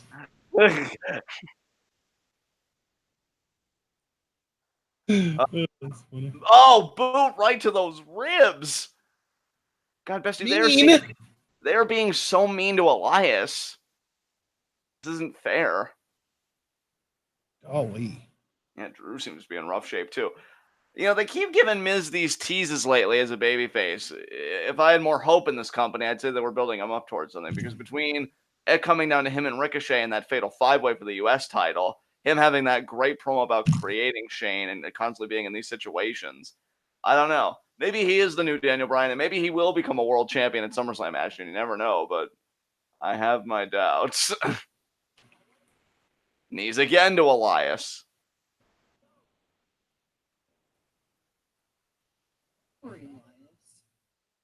I know, Bestie. It's disgusting. Is he going to get caught right here? Nope. And Shane's like, what the hell is going on?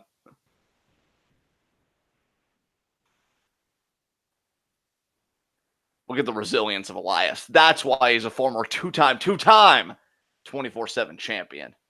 Excuse me, sir. How many time? Two-time.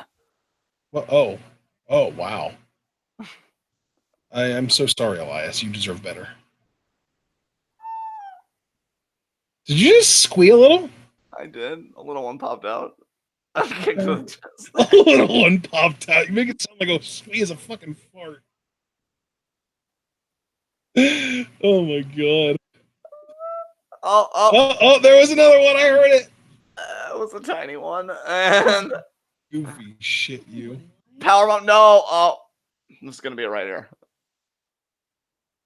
Oh my god, Glasgow Kiss. Oh, Elias is going to get the pin. Oh, you're taking too long. Damn it. a tag to Drew. Why were you so like disappointed because Elias wasn't going to be the one to pin Miz of all people? Who cares who pins Miz? He has nothing worth beating for. And this is it right here. Yep, there's the Claymore. Wow, Miz didn't even get one elimination for a fiery babyface comeback. Wow, the firm owns all. I mean, yeah, pretty much. That really just also reaffirmed the fact. Oh, sorry, that was good. That was great. That was great. The fact that the 24/7 championship is like nothing. It's completely without credibility. I love that you emphasized it because you knew full well what you did. Reaffirmed. Oh, all the snaps. Yeah, I wasn't expecting you to react that way, but I'll take it. Smooth criminal over here, emphasizing at the right time.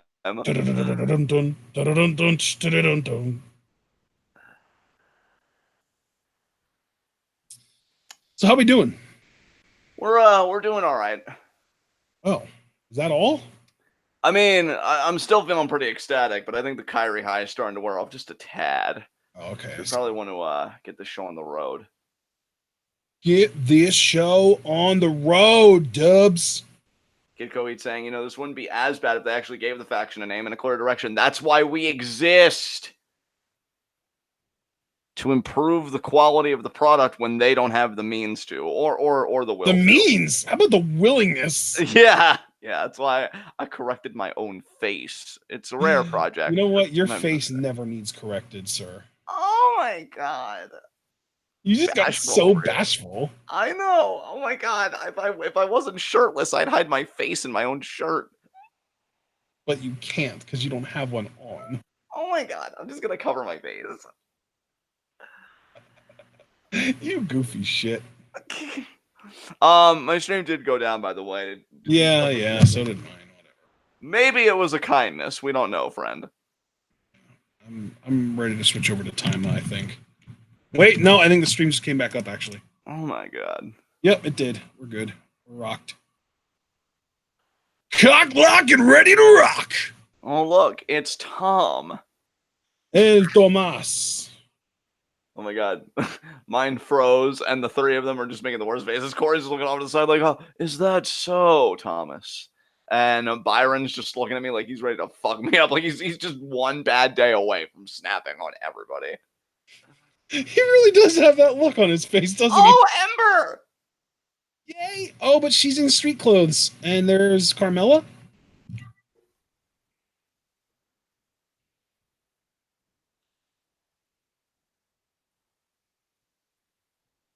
Oh, Ember, she's looking for him.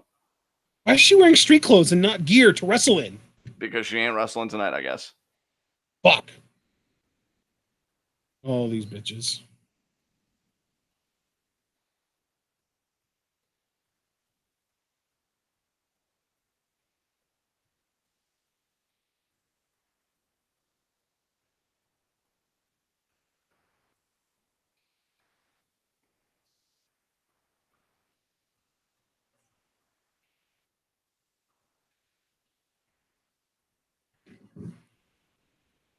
Yeah, shove like the eating donut donuts? in her mouth.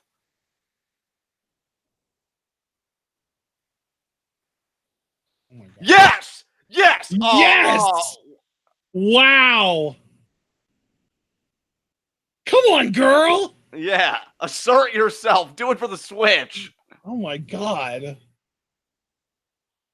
Fuck off, refs! Let them fight! Let them fight! Let them fight! Let them fight! Let them fight! Let them fight! You pricks!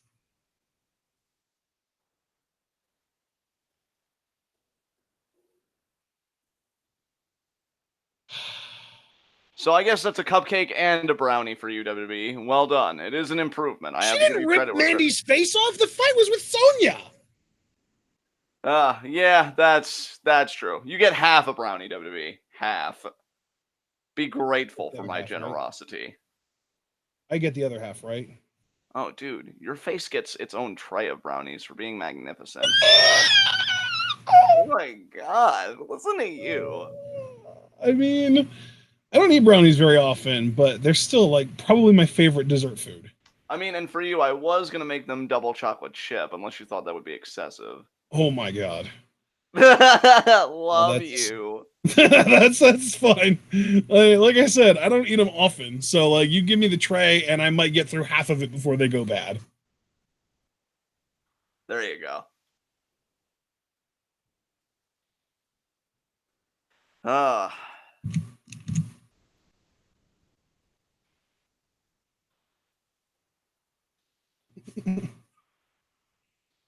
So a cupcake and half a brownie.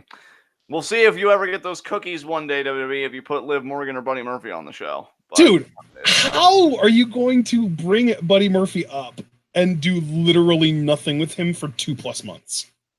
honestly, dude, they would have done better promoting him just to NXT. Like, Yeah. as a singles competitor, because like I wouldn't Yeah. want him like trying to join like fucking Wesley Blake and Forgotten Sons, yeah.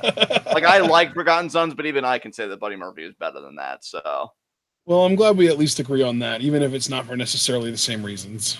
right? Oh my goodness. Oh, Shoneman did the thing in the face. Oh my goodness, that was legend status. I want you to know. You owe me 5 free math problems, Mark. Wow. I'm just glad you didn't pass out, personally. I know, right? Because it sounded like you were close, honestly. I was, but you know what? Mark was worth the risk. That's my official opinion on the matter. It's an opinion I can respect. Not as much as I respect your existence. Oh, wow. That was not expected. You know what would really make me appreciate this 2 out of 3 falls match? If the heels actually fucking won the 3rd fall by dirty means, rather than the babyfaces going over again. Like, don't get me wrong, I love Seth and Kofi. This has nothing to do with them, like, personally. But I feel like Sammy and Kevin keep getting bitched out to these guys, and they need something. Give them something, please. You know what, dude? Wes is asking a really important question in chat.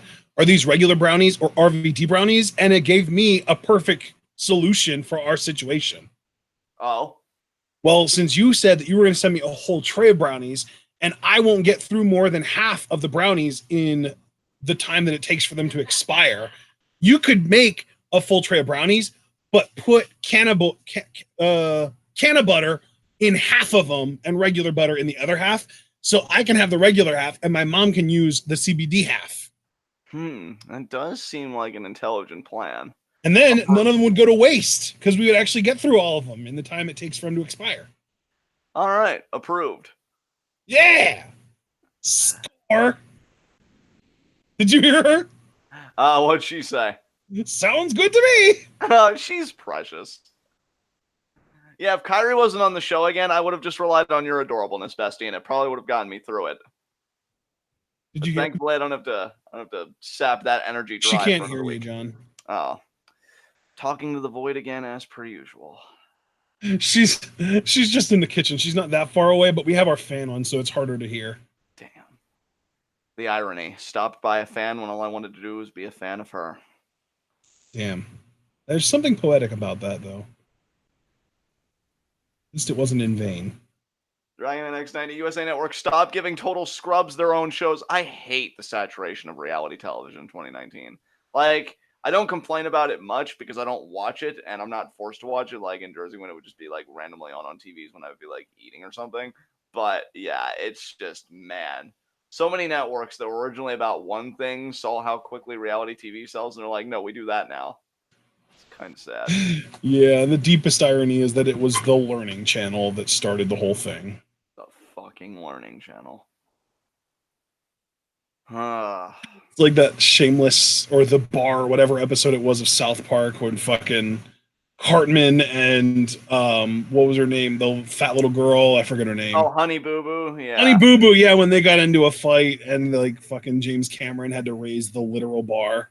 Yeah. So good. Join us. We haven't gotten to that part of the vignette yet, but again, I watched it multiple times, so. Oh, we've got Firefly Funhouse on, I see. I love that part of Bray's character is kind of being a quasi-flat earther. That's how you know he's a heel. You get told that the earth is round, but has anybody ever traveled around the entire world? I don't think so. Flat.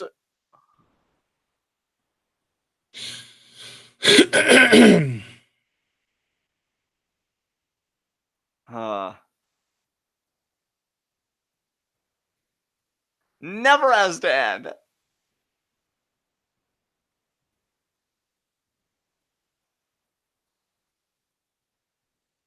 Join us, John. Oh, I already have. I even tweeted at Bray today. My door's been open for you for quite some time. You're welcome to come in when you're ready. I am so on board with this cult. I love how Bray is just like, let me in. And you're just like, please come in. And he's just like, okay, no, not you. Relax. Oh, but I want to drink the Kool-Aid. And he's just like, this Kool-Aid is specifically for someone, not just anyone. Relax.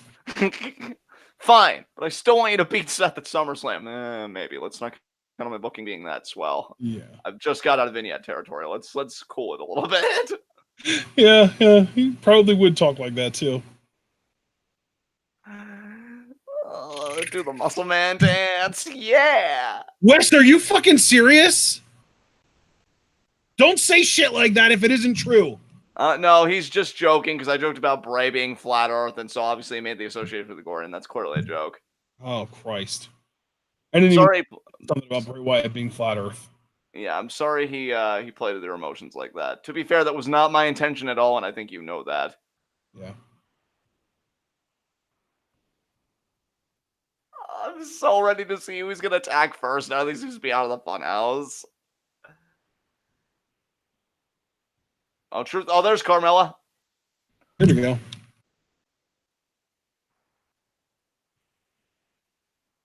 Stop shouting. You're just going to draw attention to yourself, Truth.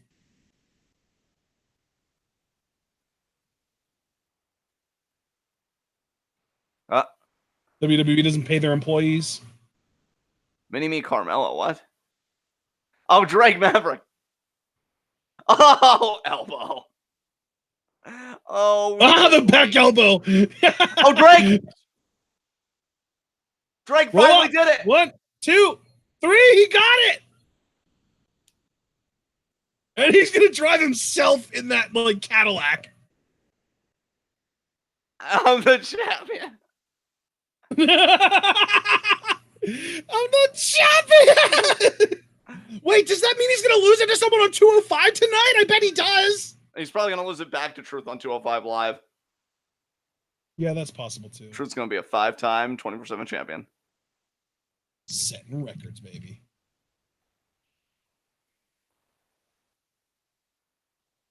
Oh, God. Is anyone Kevin looking and forward to Sammy. this tag match, honestly? Beg pardon?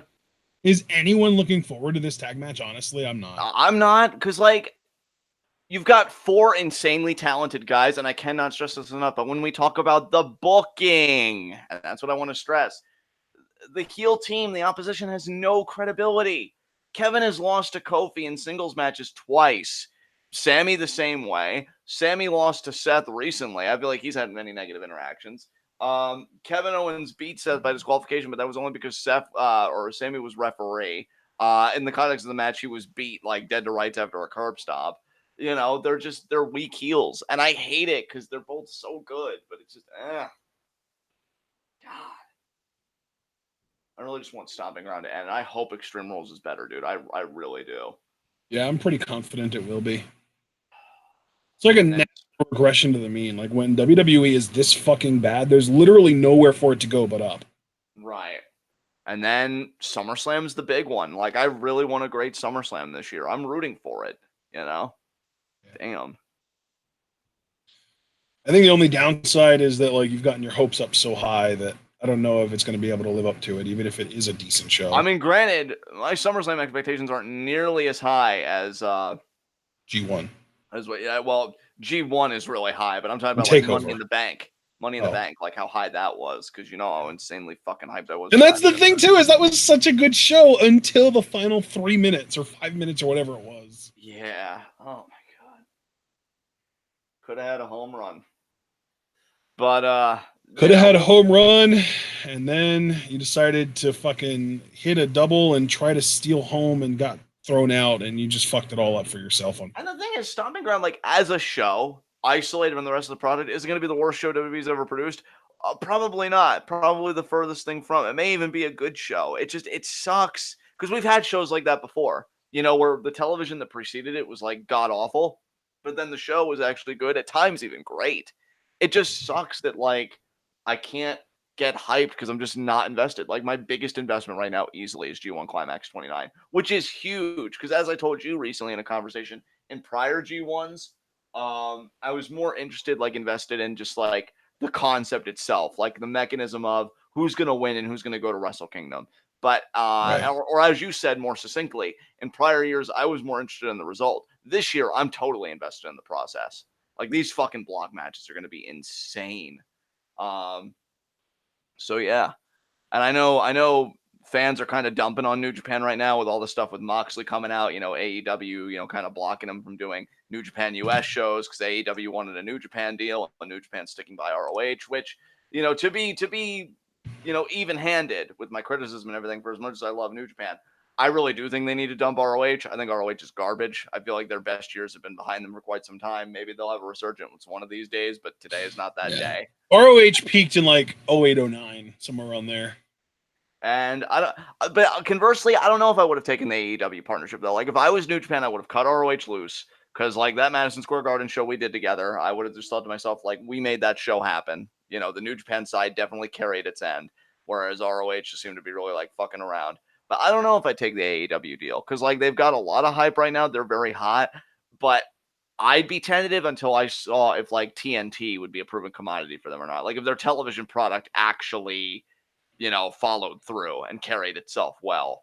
Right. But yeah, I mean, I don't blame AEW, but I think a lot of the New Japan, like I guess in their minds, they're doing the best they can. And I mean, it could be a lot worse. They're still continuing their U.S. expansion. Night one in Dallas, I think, has got a lot of hype behind it.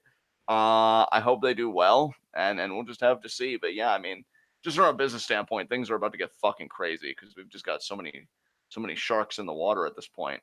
Yeah. WWE is still the biggest one and probably will be for some time to come. Did you just depress yourself? Yeah, I did. I got that vibe, yeah. Mark Schoeneman, it's hard to have a really good show when it's so damn long with so many matches and you give it more opportunity for random filler crap to ruin it. Stomping Ground is going to be the worst pay-per-view this year by default that's on U.S. soil. Damn, Mark. I mean, the thing is, like, it's not like I agree with what you said earlier. If it was just a show in a vacuum, it would look decent. It would look solid. But in the context of all but like one or two matches on this card are rematches from the last 2 months, it's going to be boring and really like it's just a step to get to the next thing. It's like the definition of a filler show. Yeah, absolutely, dude. Without question. And like they're trying at least somewhat to make it kind of fresh by adding stipulations, but you're still just adding. It's like if once you know the context, the stipulations become less meaningful. Like exactly. Dolph Ziggler versus Kofi Kingston in a steel cage, but like Kofi has owned Dolph's face for weeks now. Like what reason should we buy that Dolph could actually win? And then you get to, you know, I feel like that could apply to a lot of the matches. It's just too many rematches and really rematches that shouldn't have happened because they belong to feuds that felt like they should have been ended already. Exactly. I mean, and bless Seth's heart, because like Baron is a legitimate anti-draw, and they're giving him this push for the Universal Championship, and Seth has been carrying the feud by being a chair-wielding maniac. Yeah. I mean, you can tell, and see, this is where too, like, not to like overly psychoanalyze or like overread, but you can tell that Seth is is all in on being like WWE's top guy, because he was so heartbroken when Dean left and he tried to talk him into staying, because Seth knows like right now in this moment he has it good being Universal Champion and being the man, and he wants to fulfill that role. You could tell he does. Like, you could tell he really wants this shit to work, and he's like, I'm gonna kill it and it's gonna prove. But like, for as amazing as he is, and let the record show that Seth freaking Rollins is amazing, he is still just one man. And I don't know. I would almost wonder in an era like this if a Stone Cold Steve Austin could really even do much if writing and everything else just keeps getting in the way. Because no matter how charismatic and stuff you are, I feel like everybody gets fettered by certain types of writing and booking eventually. And here comes Sammy. Well, and it's also sort of the environment of just like nobody's allowed to get properly over, because anytime somebody starts getting over, they get cut off at the knees. Exactly, Ashton.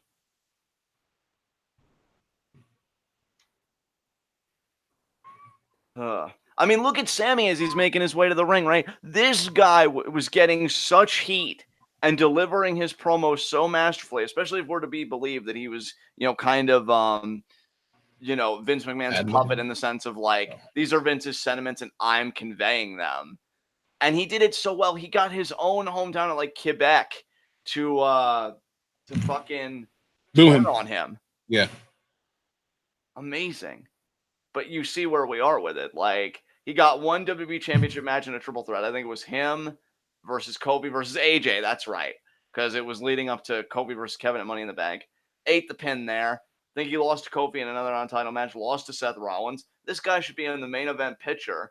And he's kind of been on the periphery, but only to do jobs to further legitimize the champions that I don't think need any more legitimacy. And already, Jesus Christ. Wow. Blink and you miss it, folks. Blink and you miss it. God damn. I was going to say I blinked, so I did miss it. Oh, wow. Kofi got a pinfall already. Holy shit. Yeah, Trouble in Paradise to Sammy. Immediately pins him. Wow. So, wait, just to be clear, the bad guys in this match are fighting from underneath. Yes. Because that makes all the sense in the world. I know. I guess on the positive side, the good guys finally are like being booked as like intelligent in WWE, which hasn't been a thing in a long time. But it shouldn't require the bad guys to look like fucking morons. And I was going to say, like, why do we have to get a good thing at the cost of another thing? Like, I understand opportunity cost, but that isn't even what this is. That's not what this is at all. You can have both. There's no real choice. Yeah. To paraphrase Chris Traeger, this is literally ass. Fucking ass. What are you advertising, Domino's? Carry out insurance, apparently it's called. So what? I'll tell you what they're advertising. Fucking deception and lies. Oh yeah, you don't like Domino's at all, do you? It's not good pizza, man. I love pizza most of the time. Domino's is not good pizza in my opinion. I gotta say, like, Domino's, they're not shit in my book, but they're a good enough pizza. Like, if somebody really talked up pizza and I'm like, oh man, that sounds delicious, and they gave me Domino's, I'd be like, that's all right. But like, yeah, they're nothing really like extraordinary. I'm telling you, man, I really wish you could like find a way to get down here for a couple days, because you haven't had pizza until you've had A&M. And A&M isn't like, from what I understand at least, it's not like a national chain. So it's not like something that you can get just anywhere. It's like a local thing. And they've got legitimately like the best pizza I've ever had in my life. Yeah. And Javaris, just to kind of jump on that, because this is something I said to Ashton in a Rocket League game that we had, which, man, I wish I would have gotten those sentiments on like a Twitch stream, just like for posterity and shit. But like, essentially what I said was, why not turn that fear into an asset rather than a liability for your own company? Like, the way I remember explaining it to you, Ashton, is imagine you have like this hot young talent coming in. Like, we'll use one that you really like, Javaris, since you brought it up, Shane Strickland. And, you could say, hey, you know why you want to work with us? Because look at John Cena. Look at Batista. Look at The Rock.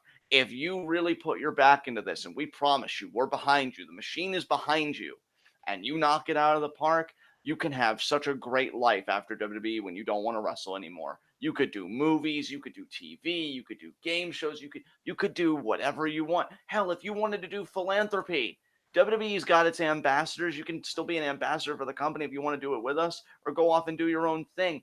We are one of the biggest entities on the planet, and in the wrestling world, we own it.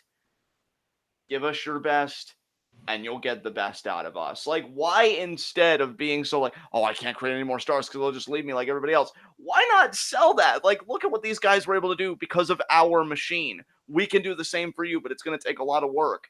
Like, yeah, dude, because like they still they still, and that's the thing too, is like they still bring back the guy. Like, if you look at the list of everyone that's ever quote unquote left them, Stone Cold Steve Austin, literally they used him for fucking podcast shows on the WWE network. So that sells network subscriptions. Even if you wanted to stay on Austin, random occasional WrestleMania appearances. The Rock shows up to Raw every couple, a couple times every year. Shows up at WrestleMania every now and then. Brock is back. Like, he's back, and he's the champion, or he's Mr. Money in the Bank now. Who else is left? That Cena, quote unquote, left them. I'm sure he'll be back. It's not like we're never going to see him in the WWE ring again. So, like, even if you do build somebody up to the point that they get big enough that they can go out and do things on their own, you just have someone else now that you can bring in to pop the ratings. Plus, like, when did this idea enter their heads that, like, once you make a top guy, they're with you forever? Because, like, I know people keep mentioning like Brock and who else was it that, oh yeah, Rock and stuff like that. But like, Hogan defected to WCW, which I feel like was worse because he went to an active competitor of theirs at the time.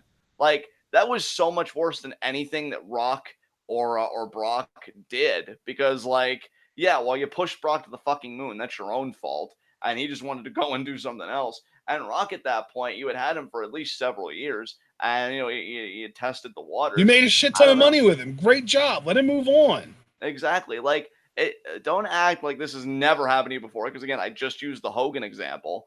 Fucking, you prepare for this shit, or at least you used to. I don't know what made them so goddamn gun shy, because people, and I get it. Like, I'm not saying that, like, oh, Rock leaving this and that. I'm not saying that's an illegitimate reason, because God knows Vince is weird, and I could buy, like, his mentality shifting. But just in the context historically of everything else, that's pretty fucking weak sauce. Like, grow a thicker skin and fucking fight it out. That's why you don't make just one person at a time. And especially in this era when we really have so many insanely talented wrestlers, both from an in-ring standpoint and a character standpoint, there's no reason why you shouldn't have multiple top performers in your company at one time. This way, if one gets injured or just leaves, like, hey, I've got prospects elsewhere. Great. Mazel tov, go live your life. Succeed. Yeah, make a name for yourself, and if you do, come back, and even if you don't, come back.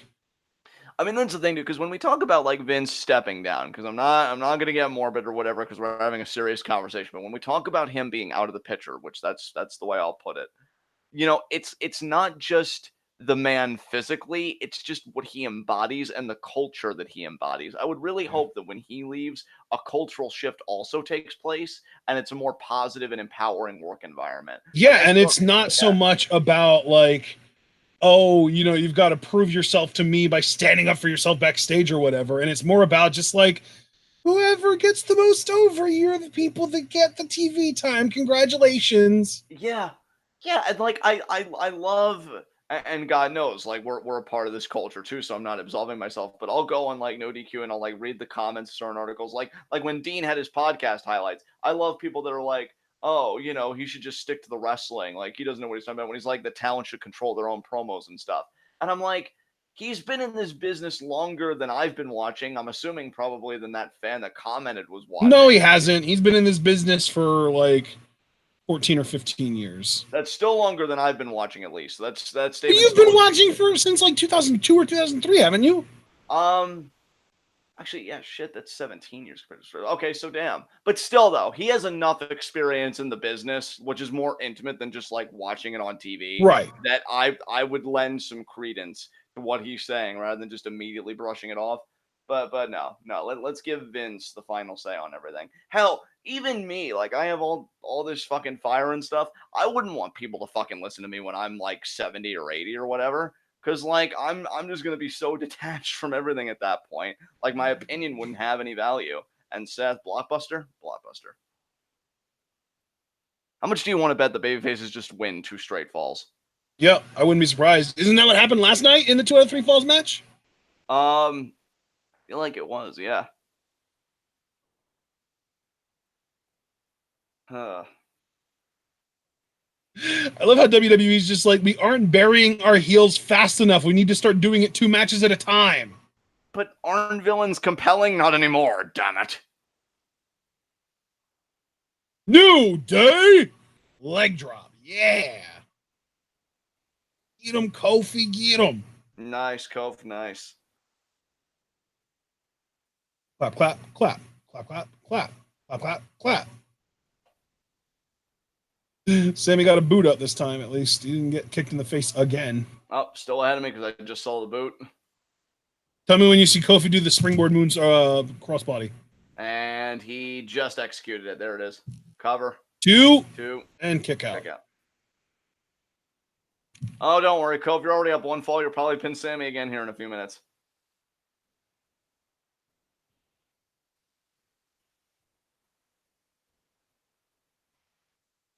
Oh, right hand. It might have caught Kofi in the eye. Duck. Blue Thunder Bomb. Oh, Kofi kicked out. Sammy's never won with the Blue Thunder Bomb, but if he would have pinned Kofi there, I would have been like, oh, well, at least one of them pinned the WWE champion. That's another reason, too, why this match is so slanted. They're both world champions. So, like... Oh, Kevin back in. Drop kick. Sammy back in again, even though he's not legal at this point. Now he's out. Uh-oh, Seth. Big tag. He's going to be the hot tag right here. Tope coming. He got it. It's going over to Kevin now. Got that one. Is Kevin legal? I thought Sammy was legal. Kevin's legal because he tagged. Springboard. Lariat. Reato! Oh, Seth getting that look in his eyes. Oh, he's not going to burn it down this quickly. Come on, Seth. And especially not now that Sammy's grabbed the foot. Kofi. Samuel. It's Samuel. Oh. Still only a 2 count. Super kick. Oh, Kevin super kick. He wants the PUB. Or PUPB. Oh, no. Super kick to the face. Oh, he caught it. Roll up. This is going to be... No. There's the super kick to the face, which means curb stomp. No. Oh, buckle bomb first. Oh, but first he's got to land on his feet out of back body drop and hit the Pele or the Enzigiri, whatever that was. What do you call that? Do you call that a Pele or an Enzigiri? I feel like it's more of an Enzigiri. I think curb stomp. Yeah, that's gonna be it. 1, 2. Yup, 2 straight falls. We got to bury our heels 2 matches at a time now. Jesus Christ. What a weird new twist on WWE's booking decisions. You are correct about that, Paul. Sammy did beat AJ with a Blue Thunder Bomb one time, but Blue Thunder Bomb didn't do shit tonight. Oh my god. God, give me G1, please. That's 2 falls in a row. I mean, this SmackDown was... Please, now that we know definitively that these 2 guys as a team ain't shit, can we please separate them again? Please? That would be nice. And the show closes, wouldn't you know, with the 2 world champions victorious. It's almost like the world champions or something. Paul Heyman looking on. Oh, my God. Oh, Paul. You're so ominous, you and your face. You know, again, this SmackDown was a step up from SmackDown last week. Which I would say Raw was this week as well, a step up from last week. Yeah, I would agree with that, but still, like, on the whole, just give me G1. On the whole? Yeah, just let's fucking get there. Give me my fucking Kenta content, and nobody has to get hurt, okay? That's just, I'm trying to do this peacefully, man. I don't want to hurt anybody. You're going to get hangry for Kenta. I am, because this fucking product ain't making it easy. Highlights of the WWE week, not counting NXT, which we're obviously covering tomorrow, which should actually be fun. You might want to get a little closer to your mic for this because it's tougher to hear you. Okay. I said highlights of the WWE week so far, not counting NXT because that's tomorrow and that should be fun. Firefly Funhouse, which I thought was amazing. Seth's Rampage has been entertaining on Raw for sure. Seeing Kyrie for that brief moment, and even in the backstage segment, that woman owns my heart. Protect her at all costs. And I'm probably forgetting. Daniel Bryan just did everything. But yeah, dude, Daniel Bryan is the king of the fucking world. Yes. But notice how it's individual performers and not just the comprehensive structure in which they are situated, which definitely needs work. Overhauled. Overhauled overall. So, yeah, I want to thank everybody that came out. If you haven't yet, please leave a like. We'd greatly appreciate it. We'll see you tomorrow night at 8 p.m. Eastern Time for NXT Live Reactions.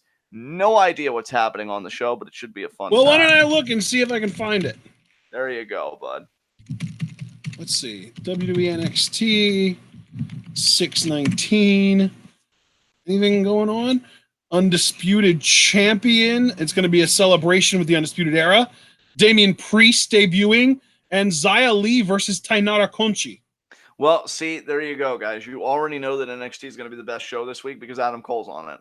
Perfect. Adam Cole's on it. Yeah, that's all you really need. And I mean, even to just compound that, we've got a debut, and it's really not really a full-blown debut. It's like a re-debut because we've already seen Punishment Martinez in a really good match, but now we're going to get to see him as Damian Priest, this new character. Yeah. And he'll probably win. Double yeah for all of you Damian Priest fans. Yeah. There you go. But yeah, so we'll see you guys then. Until then, I'm going to hand it over to Ashton and take us home. You got this. All right, ladies and gentlemen, we hope you enjoyed SmackDown. We enjoyed it a little more this week than we did last week. We also hope that you enjoyed our reactions to SmackDown. If you did, remember to like the video. You can also subscribe to the channel if you're new. Click the bell icon to join the notification squad. Follow us both on Twitter and on Twitch. Like our Facebook page, buy our merch on Teespring, and donate to the Patreon. And of course, can't forget, share this video and this channel with all of your wrestling fan friends and let them in on the best kept secret in the YouTube wrestling community. We are TwitWow, and we are the workhorses of the YWC. And that workhorse mantra is going to be absolutely on display this summer as we cover every single G1 Climax show that there is to cover. All, I want to say 19 that are going to be happening, because I believe there are 18 regular shows, and then the actual finals would make for 19. So lots of G1 content coming at you over the next 2 months. We're having a little bit of like I don't want to call it a full-blown break because we're still covering WWE stuff, but we're definitely having a little bit of more of like a chill period, the calm before the storm leading up to the G1 Climax. That said, though, we aren't completely without content coming up, because even though we have NXT tomorrow, we also are going to be previewing and predicting Stomping Grounds on Friday, and then live reacting to Stomping Grounds on Sunday. And then next week, we've got SmackDown and NXT again, but then next Thursday, June 27th, we've got our June Q&A. And then on Friday the 28th, we've got our AEW Fighter Fest preview and predictions. And then Saturday the 29th, we've got Fighter Fest live reactions. And the hits just keep rolling at you. We are literally doing preview and predictions 3 Fridays in a row, because this coming Friday, it's Stomping Grounds preview predictions. Next Friday, it's Fighter Fest preview predictions. And then the following Friday, it's G1 Climax preview predictions. That's right, people. Friday, July 5th will be the first ever official TwitWow G1 Climax preview and predictions video. I am so psyched, because we are literally going to predict every block match in the tournament in order based on the schedule that we've been given. I am beyond excited to do this preview and predictions, because it will be unlike any preview predictions we've ever done, because we've always done preview predictions for single shows, and we've done bracketology with Mae Young Classics in the past. But this is the most comprehensive preview predictions that we are ever going to do, or at least that we ever have done. We're probably going to start doing these yearly, so it won't be the last one. But still, very excited about G1 Climax preview and predictions in a little more than 2 weeks. But for now, focus on NXT tomorrow and Stomping Grounds coming up. Friday will be preview predictions. Sunday will be live reactions. Until then, though, we do hope that all of you will remember to stay tuned.